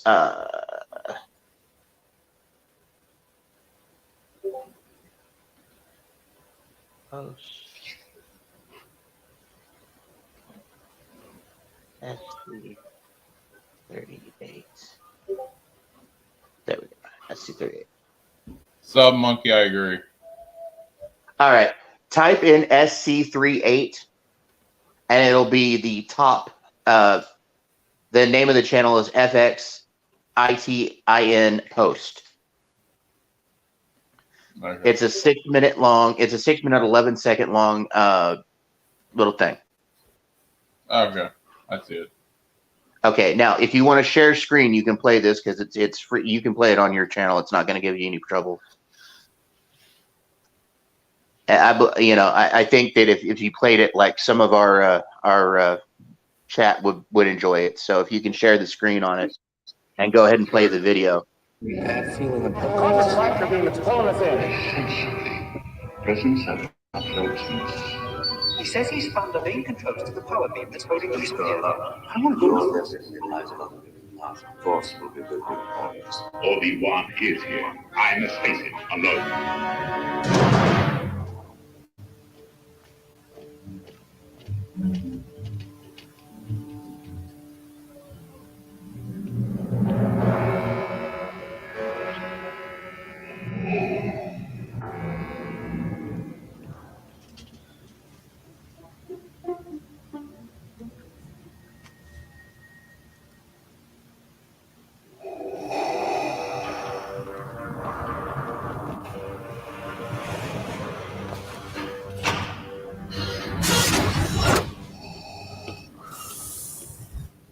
Yeah, that's way better.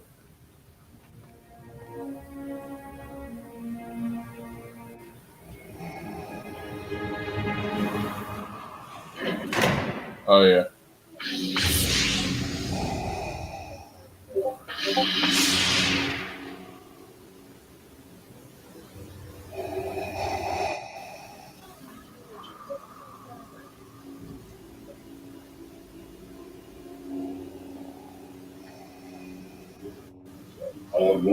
Our long-awaited meeting has come at last. The circle is now complete. When I left you, I was but the learner. Now I am the master. Only a master needed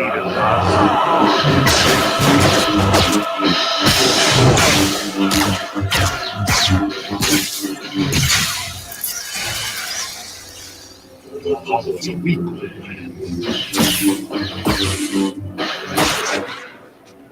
You can't win, Darth. If you strike me down, I shall become more powerful than you could possibly imagine. Then I will show you the true nature.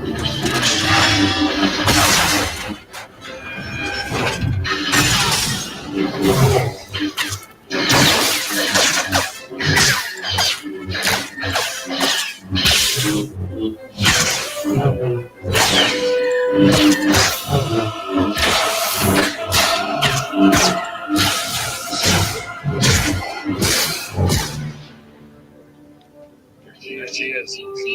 Copy. Yes, we say? Well, the moment. We're in the main hangar of the ship. Nice, come on. Get down. Certainly has courage. Couldn't wait until he gets himself killed. Come on.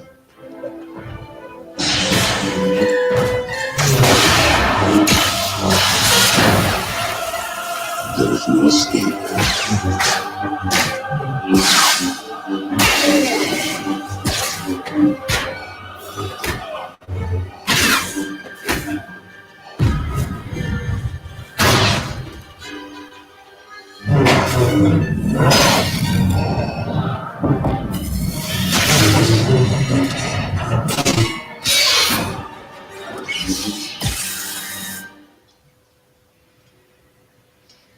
Didn't we just leave this party? What kept you? We are running some old friends. Is the ship all right? Seems okay if we can get to it. Just hope the old man got the tractor beam out of commission.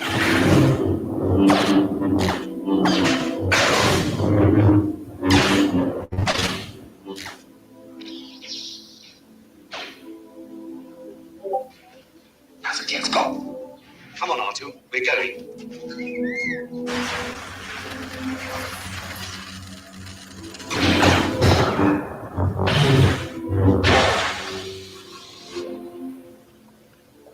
Man?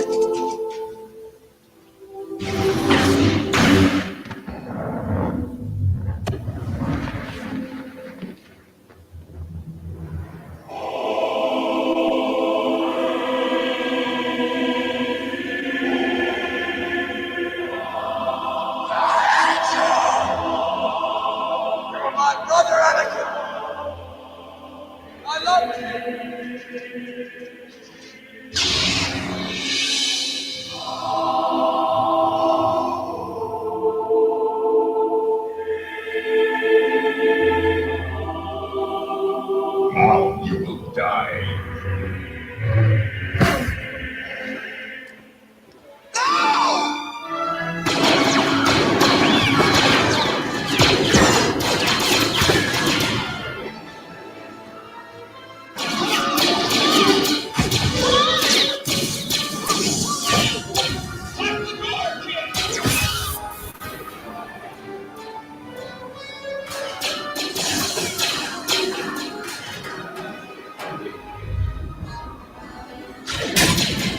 Run, run!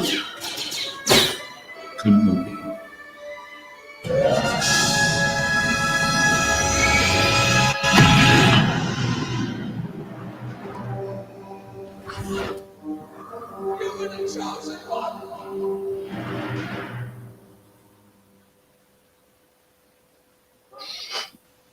Nice. Okay. So what did you think? Other than we still getting whiny simp Luke Skywalker, I thought it was perfect. Okay. That was a million times better. Yeah, if they would have done it like that. So now the fandom was very divided over that particular little fix-it thing that those guys did. Now they're going to be even more divided over what they're getting soon. They're redoing. They're currently at work on redoing the Bespin fight on Cloud City between Luke and Vader. Who's divided? Who did not like that? Well, I know for one. Okay, now I'm not saying they were divided as in they didn't like it. They like it, but they don't think that there's a group of people that think that Lucas should hire that Lucasfilm should hire these guys and have them remaster the original footage with their scenes. Oh yeah. And now see, whereas I think, hey, that'd be awesome. You got the purists that want to keep the original in contact. Yeah, Enosh disagreed with me. Like I said, I love my boy Enosh, but we don't always agree on everything. But Enosh is very old school. So yeah, well, you would think with it. Yeah, was. You would think. I know they couldn't have used the freaking Ewan McGregor footage in the original, obviously. I love that dialogue. That made Vader look like a badass. We got an actual legit fight. Well, I love the fact that they have their conversation on Mustafar playing through Anakin's head. Yeah. In that moment where Obi-Wan pushes him back with the Force and you hear him in his head, "I hate you," and yeah, that actually, in my opinion, that added emotion to the scene. You know what I'm saying? Yeah. And, Enosh is pretty cool. Freaking, we don't talk as much, probably because with everything going on. Keely, you know, I love Enosh, and I'm even on the show over there at Pony Dixter Lounge. That's not. It's not that if it wasn't for you, half the damn messages wouldn't get read. I'm just gonna be honest. Well, yeah. he used to talk to all of us, and now it's just like me and Stella pretty much watch the chat over there. So, but that's kind of why we're there, because,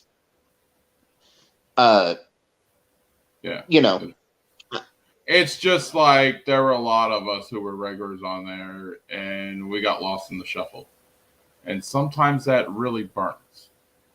Oh yeah, I can understand that. Why do you think I do that now? I mean, I try to make sure that things get noticed and everything. And it's not so much that it's Enosh's fault. Enosh gets busy babysitting the panel.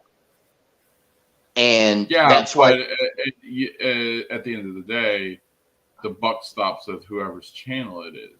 You can minimize your panel. You create your own panel. Why do you think I always go small? The only time I ever go big on a panel is when I do open mic. And that's because anytime I do open mic, I say let the floodgates pour. All right, because that's what it is. Every one of my shows, I keep it down to 3 or less.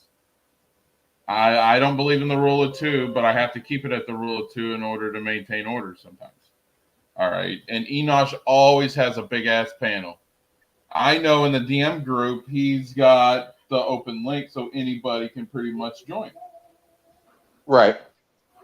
That's the couple times I've gotten on like that. So, yes.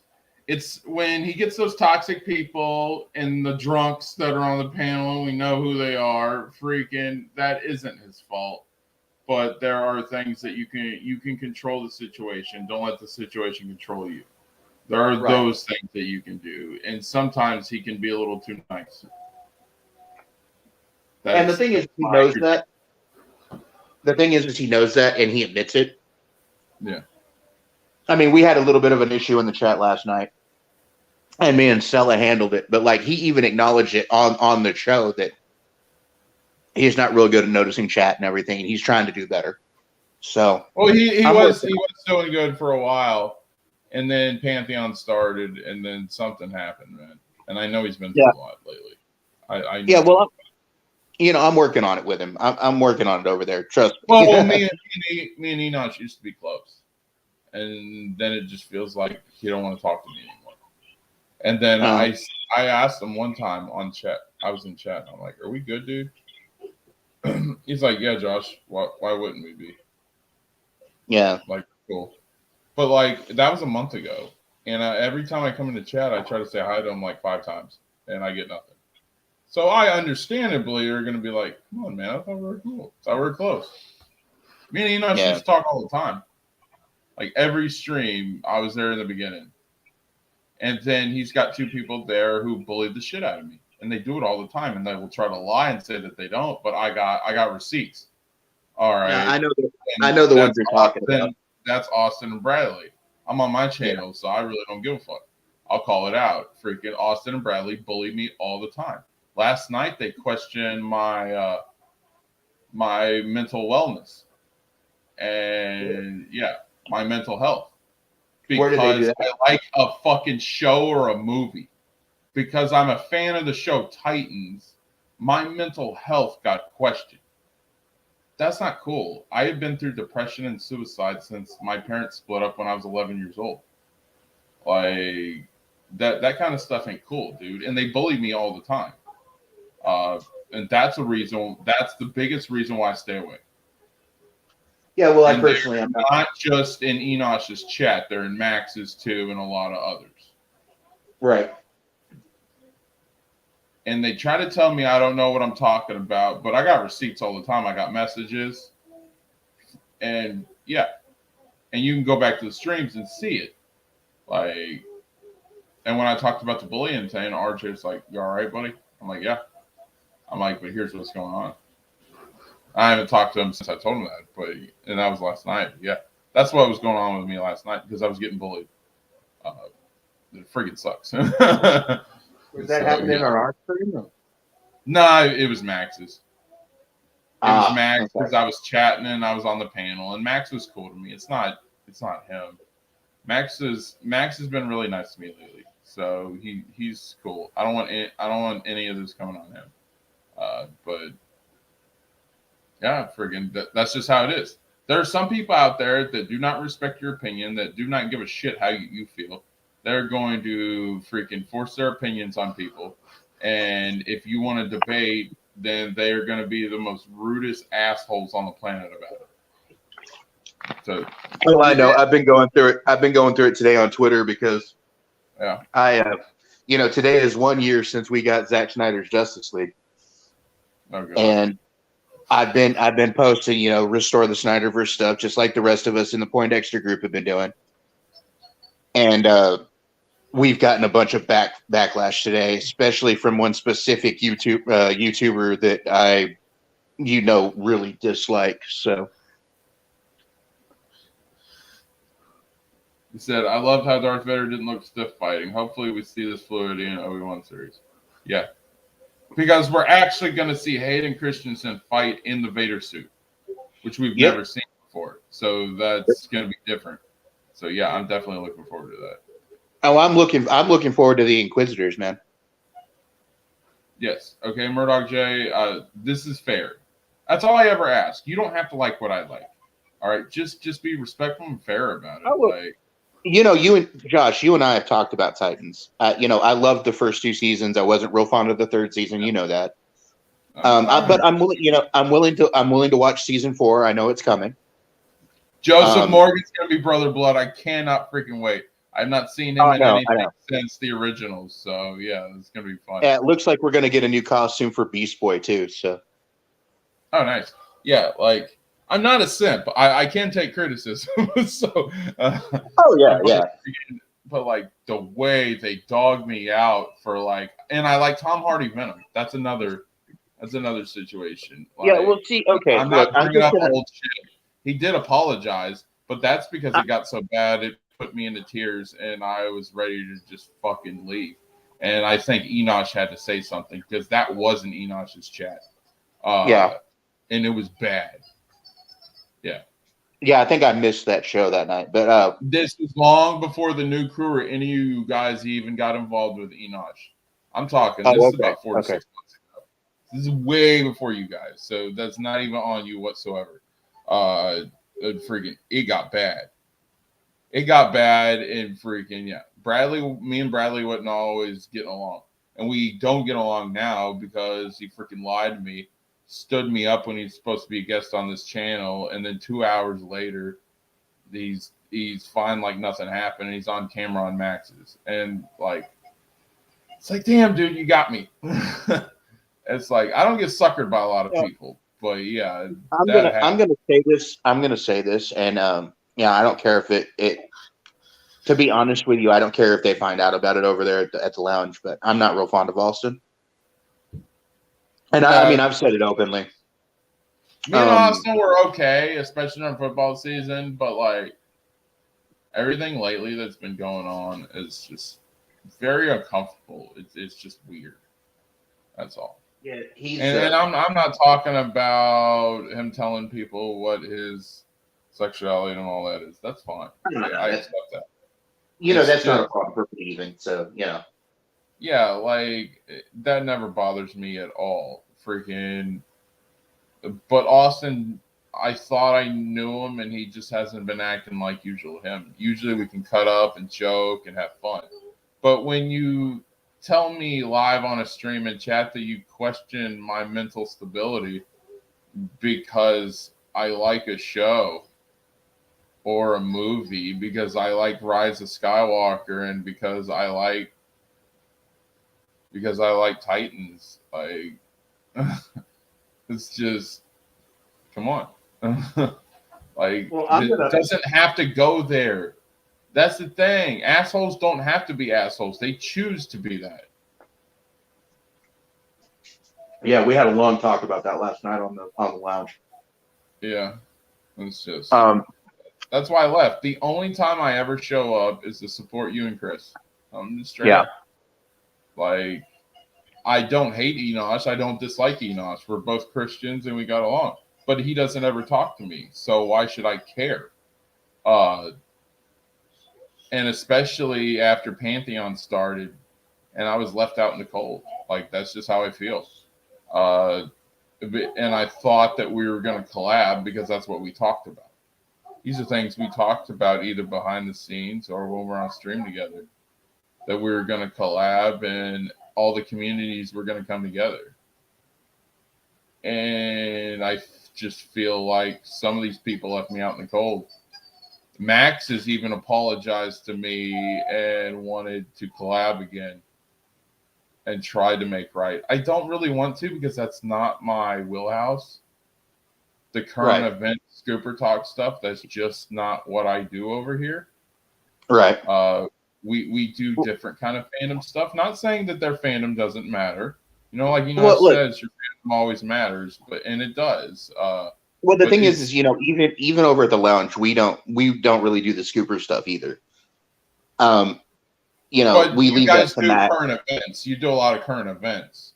There's a difference between Scooper stuff and current events. You guys do a lot of current events, and that's cool. Like that's what you guys do, and that's fun. And I know he's a huge Superman fan, and that's awesome. But that's just not what I do over here. I do discussions and deep dives on just general topics. I don't go current. Well, honestly, that's why I think a lot of people like having me on their shows, is because I can do both. Like, I have a lot of lore knowledge on a lot of different fandoms. I have, I do the current event stuff, even though it bothers the hell out of me sometimes. But like, I'm open to doing a lot of things, and and then I can do the hot take stuff with Brodan and the new crew, and. Oh yeah. The only thing that I'm not really good at is the Scooper shit, because I just don't like doing it. If I'm going to mention a rumor, I'm going to definitely tell you, hey, it's a fucking rumor.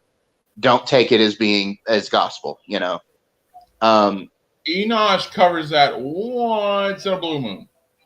Yeah. I've only seen him do it twice. I think he covered Sutton once, or no, 3 times. He covered Sutton once, Grace once, and freaking Campy once. But that's all I've seen.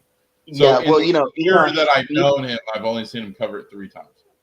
Yeah, Enosh really doesn't like doing Scooper shit. Like, And he says advance. Yeah, I get that because he says I don't like doing scooper talk. Yeah, it's. But when it gets so bad, he covers it. To be honest, I'm learning a lot of stuff on the lounge. About being a YouTuber and what to do, what not to do, stuff like that. And it's not it's not just stuff that I'm learning from them. It's stuff that I'm learning just by my own observation. You know what I'm saying? Yeah. Like, I know the difficulties now when you run a channel that's that big, and when you run channels like Max's channel, and even something like Jarbo's channel. Yeah. It's not easy, and there's different ways of doing things that we're not all going to agree on. And at least in my favor, I can look at all of it and go, okay, so this is how I'm going to do things, and maybe get the best of all worlds, I guess. You know what I'm saying?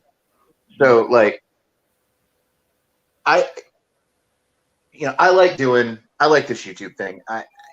Do I run into a bunch of people that just have really bad takes on things? Of course. Do I agree with everybody that I deal with? No, not in the slightest. But, like, I can be objective enough to do a show with them and not. I think there's really only one person I will not do a show with, and I don't think I'll ever have to worry about him asking me to come on because we really do not get along. And that's fine. Yeah. And you know who I'm talking about. Mm-hmm. I don't want to say his name even in your channel because you tend to say the dude's name and poof, like a bad fart, he shows up, It's because he's subbed to this channel. Yeah. And there are people that watch all the time that go to him and tell him things. Think I'm stupid? No. Oh yeah, no. It's not as much as it used to be because I kind of ran Xeno off. So yeah. So a lot of people are losing faith in him as well. Like, he's not as popular as he used to be. Yeah, the chats are small, but he's always going to have that loyal few. That's fine. Well, and that's on him though. Like, he's the reason why his channel's not working. Okay. Yeah. He's the reason why he loses people, and it's because he has to just be so negative all the time. Like, you can't get any positivity out of that. The only thing he's positive about is being negative. Yeah. So like, and I bugged the hell out of him because I was Hot Take Central last night. You would have laughed if you would have saw over Max all over the place. Oh, it was crazy. I said that Zendaya was a dumpster fire. It was freaking hilarious. That's when Bradley and Austin started on me. I don't care about calling them out. How is it I'm going to piss off people when they don't talk to me in the first place? Yeah. At least if they talk to me, we get conversation going. Right. Freaking yeah. So it really doesn't. And every time I'd call out, I'll say it. Every time I'd call out Max, I want to get conversation going. Was it a work? No, I wasn't working it. That's how I really felt. It was a creative thing, but it got a little personal. Yeah. Because I can contribute in certain areas. And I might not be the most well-versed or the most interested in Scooper Talk, but there are other things that can contribute. It's a mix of that and getting lied to. When you're told we're going to cover this content, we're going to do it on this day, and then it just never happens. And then you mention it, and then they said, oh, yeah, we should do that. But then they never do it. And no matter how many times you push and try to motivate, it never happens. Yeah. Here was the basis of starting this channel. And I want everybody to know this. My channel is based on all the content that all these people said that they were going to cover. And then they lied to people and never covered it. We do a Star Wars show once a week. Why do we do a Star Wars show once a week? And I'm not singling anybody out, and this is a fair criticism, so if you get mad, Max, I'm sorry. But Max said he would do a Star Wars show, and he did it for 1 week and then never covered it again. But I want to be consistent. I want to do one Star Wars show every week. People, when I was a producer over there, asked for a Star Wars show every week. And so I give them that. Every week that I'm active on StreamYard and on the socials and everything on this channel, I give you the show. And I always run it by you guys to see if you like the topic I'm going to cover. So yeah, that's why we do a Star Wars show. We cover a wrestling show on Sundays. There's a good friend of mine, Aaron, he stopped covering wrestling. He does it periodically, but he doesn't do it full time like he used to. But we cover wrestling here every week because they stopped covering that in those communities, and people had a love and a want for that content. So I cover the stuff that other people don't. Why am I going to do the current events and Scooper Talk and all that? Everybody does that. Why am I going to do the drama talk? Everybody does that. My channel is based upon and was founded on covering the things that other people won't cover for. Now, I might be going in other ways because I made a pitch to Brodan to join the new crew. And if I do get accepted in, that would be a huge honor. I'm just going to say that right now. Because out of every community, the one channel that never hated on me for liking stuff like Titans was the new crew. I got bullied and shit on from every channel in every community except for the new crew and Broden's channel and you guys. So yeah, it's the only one that accepted me for having, even though you and Brodan wouldn't always agree on that type of stuff and you personally didn't like it, you never made me feel unwelcome or unwanted on that channel.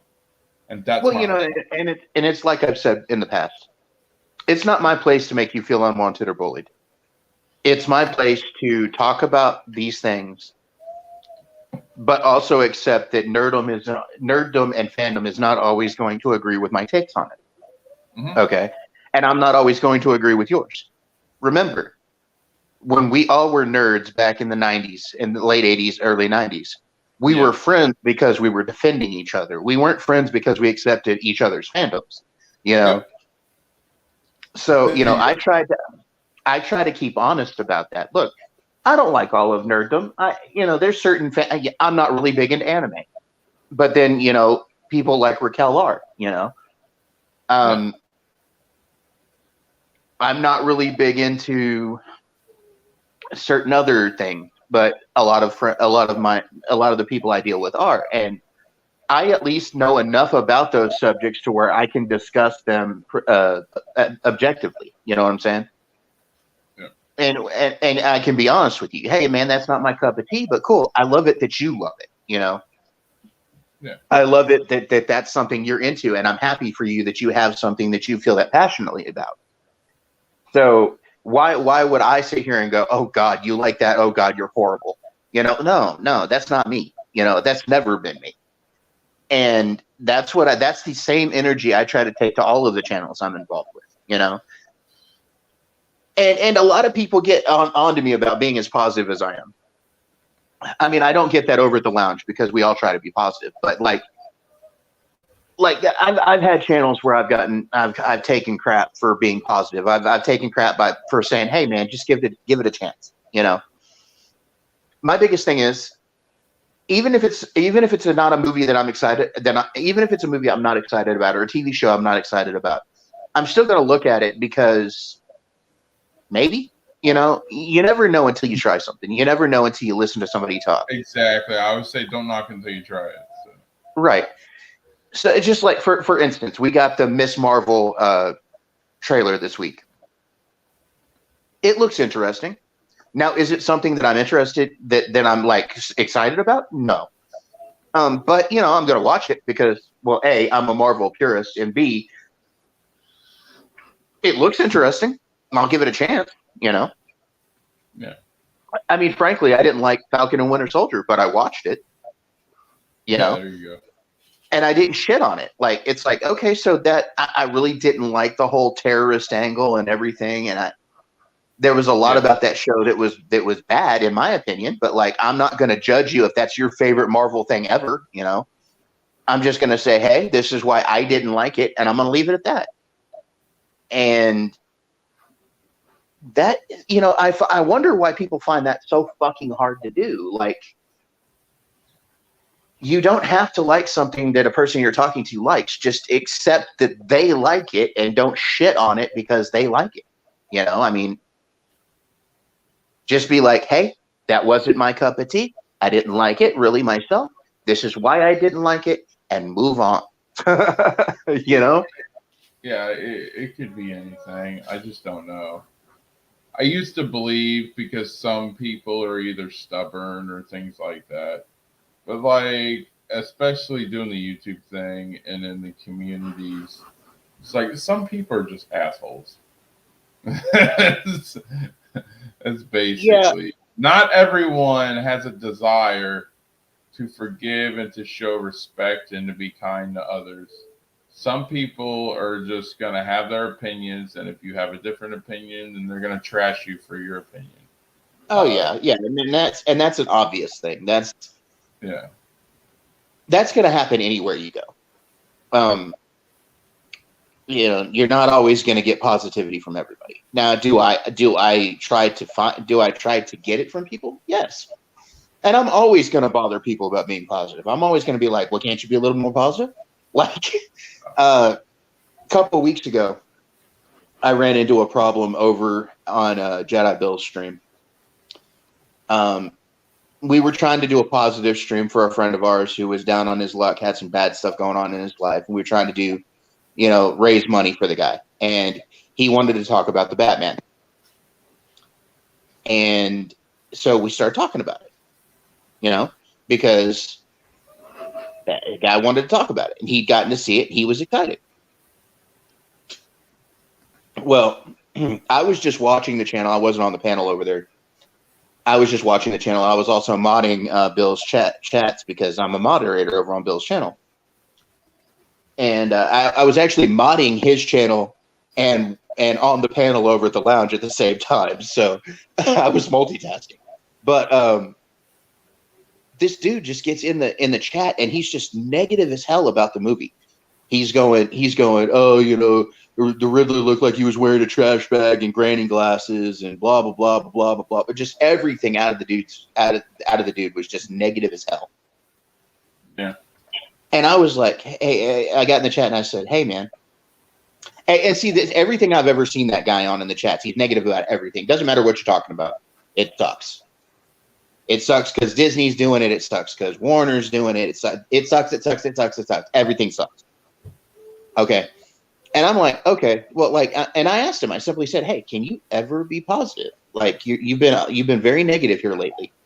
Well, the dude lost his goddamn mind and said I was attacking him and everything else. And he, I said, hey man, I said, he goes, I hate when people criticize me. I don't like criticism, blah, blah, blah, blah, blah. And I said, why not?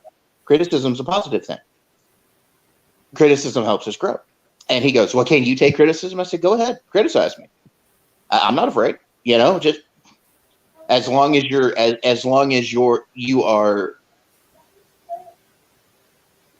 criticizing in a positive way, which there is ways of being critical and being positive with it, Oh yeah, I do it all the time. But like he just lost his damn mind. Well, I got on the chat. I paused I muted the panel over at Poindexter and I got on Jedi Bill's channel. On panel, and I said, hey man, I'm sorry, I wasn't trying, I apologize to the host and I apologize to the man whose stream was about. Say, hey man, I'm sorry for making the chat negative, but I just, I hate to see, we're here for you, man. We're here to be positive. We're here so you can get your mind off the bad shit going on in your life. And I couldn't handle this dude being negative. And, they were all, we understand, but, can you tone it down? And I said, of course. And then the dude just hits me from the chat. Oh yeah, thanks for the one-sided bullshit, Fade. And I was like, whoa, bro! I'm up here on the panel. Grow a pair and come up here and say that to me. Basically, like. Oh yeah. I only pointed out you're being negative. He's a troll and he's a hater, dude. And that's what's gonna happen. Anytime you open the floodgates and let everybody in. And Bill TMT does it, and Saggy used to do it, and Jedi Bill does it.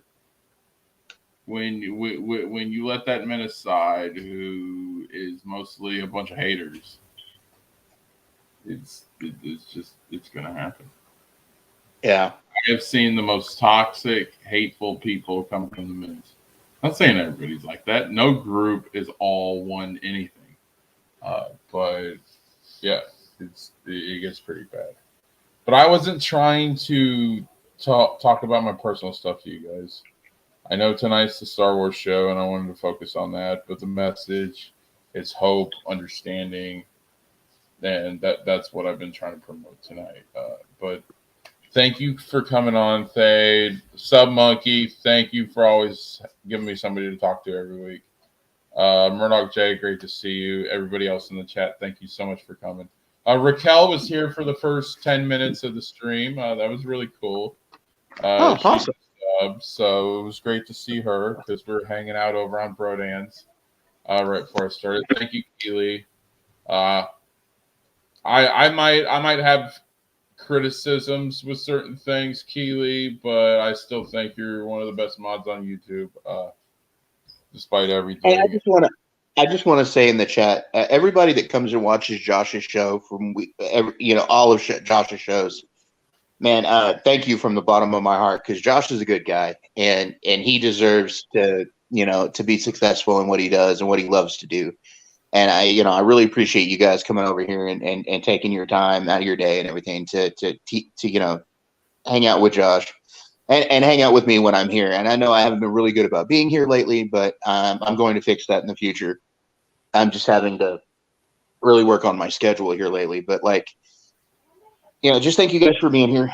Thank you guys for supporting Josh. Thank you guys for supporting me when I find you on the streams that I'm involved with. Man, I appreciate everybody that comes out. You guys are the reason we do this. You guys are the reason why we come out. You guys are the reason why we even bother. Yeah. And we appreciate that. And I also appreciate Josh for appreciating me. I'll say that. I appreciate Josh for appreciating me. I appreciate Josh for always being there and always trying to be positive and being a good guy. Life gets us down. It does. And all I say, and it's what I always say, just positivity is the best thing in the world. And I say that from experience. Being negative all the time only hurts you. It doesn't hurt. It can hurt the people around you, but mostly it hurts you. Stressing yourself out and always being negative is bad on your health.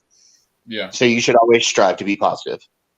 And of course, love everybody. Love you guys. And I thank you. From the bottom of my heart, I thank all of you. Thank you. That includes you too, Josh. Thank you, Thade. It means a lot. And I just want to do stuff that's fun, man. That's the thing. And that's why I do the Star Wars show. And I knew, honestly, when I woke up today, I didn't want to do it. But, thinking about, okay, no matter what time we start, Thade's going to jump in sometime. Sub Monkey's going to be here. Keely's going to be here. The regulars. That's what got me going. I'm because when we all talk and hang out, we're talking about Old Republic stuff and the Sith and all that. We have fun, all right? And that's what's important. So I did have to talk myself into it. But once it started going, we're having a blast. We're having fun talking. So, yeah. Like he says earlier, I told Chrissy Mayer to tell you.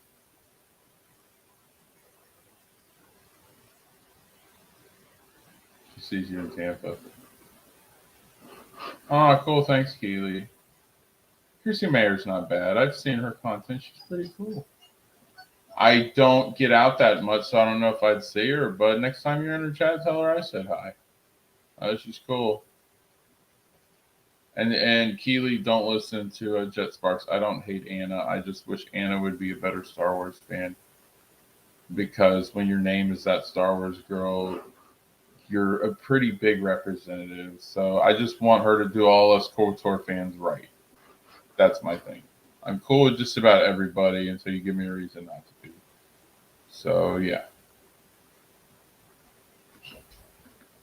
Oh, that's awesome. Well, if you talk to her, because I don't talk to her, I'm not even in her chats. If you talk to her, tell her I said hi. And stop on by the channel. Give me some more subs because I'm trying to get to 1,000. So I can get super chats and I won't be so poor. Shopping at Dollar Tree. No, but thank you to my always awesome co-host Dave or Darth Eternus. Thank you to the new crew. New crew said if I wanted, they all would be willing to come on the channel, which is a huge honor. I really want to be part of new crew. I'm a big fan. So if I'm able to join up with them, that would be so amazing. But thanks to everybody in the chat. Thank you for the host. I know Chris got busy. So I hope he's doing all right. And Chris, if you're listening to anything, come join us next week. We're doing Revan. So make sure you have fun. You're welcome anytime here, Chris. We love you, buddy. So yeah, you're always welcome. And thank you everybody for always an amazing show. All right. Yep. Next Friday, same time, we'll be here. If I gotta push back, I'll go on the other channels and let you guys know. I don't know how to get a hold of you other than these streams here, Sub Monkey. So, but yeah, we're gonna do 6:30 p.m. Eastern my time. If I gotta push it back, if they needs me to, I will, because I want to get a full show from the get-go.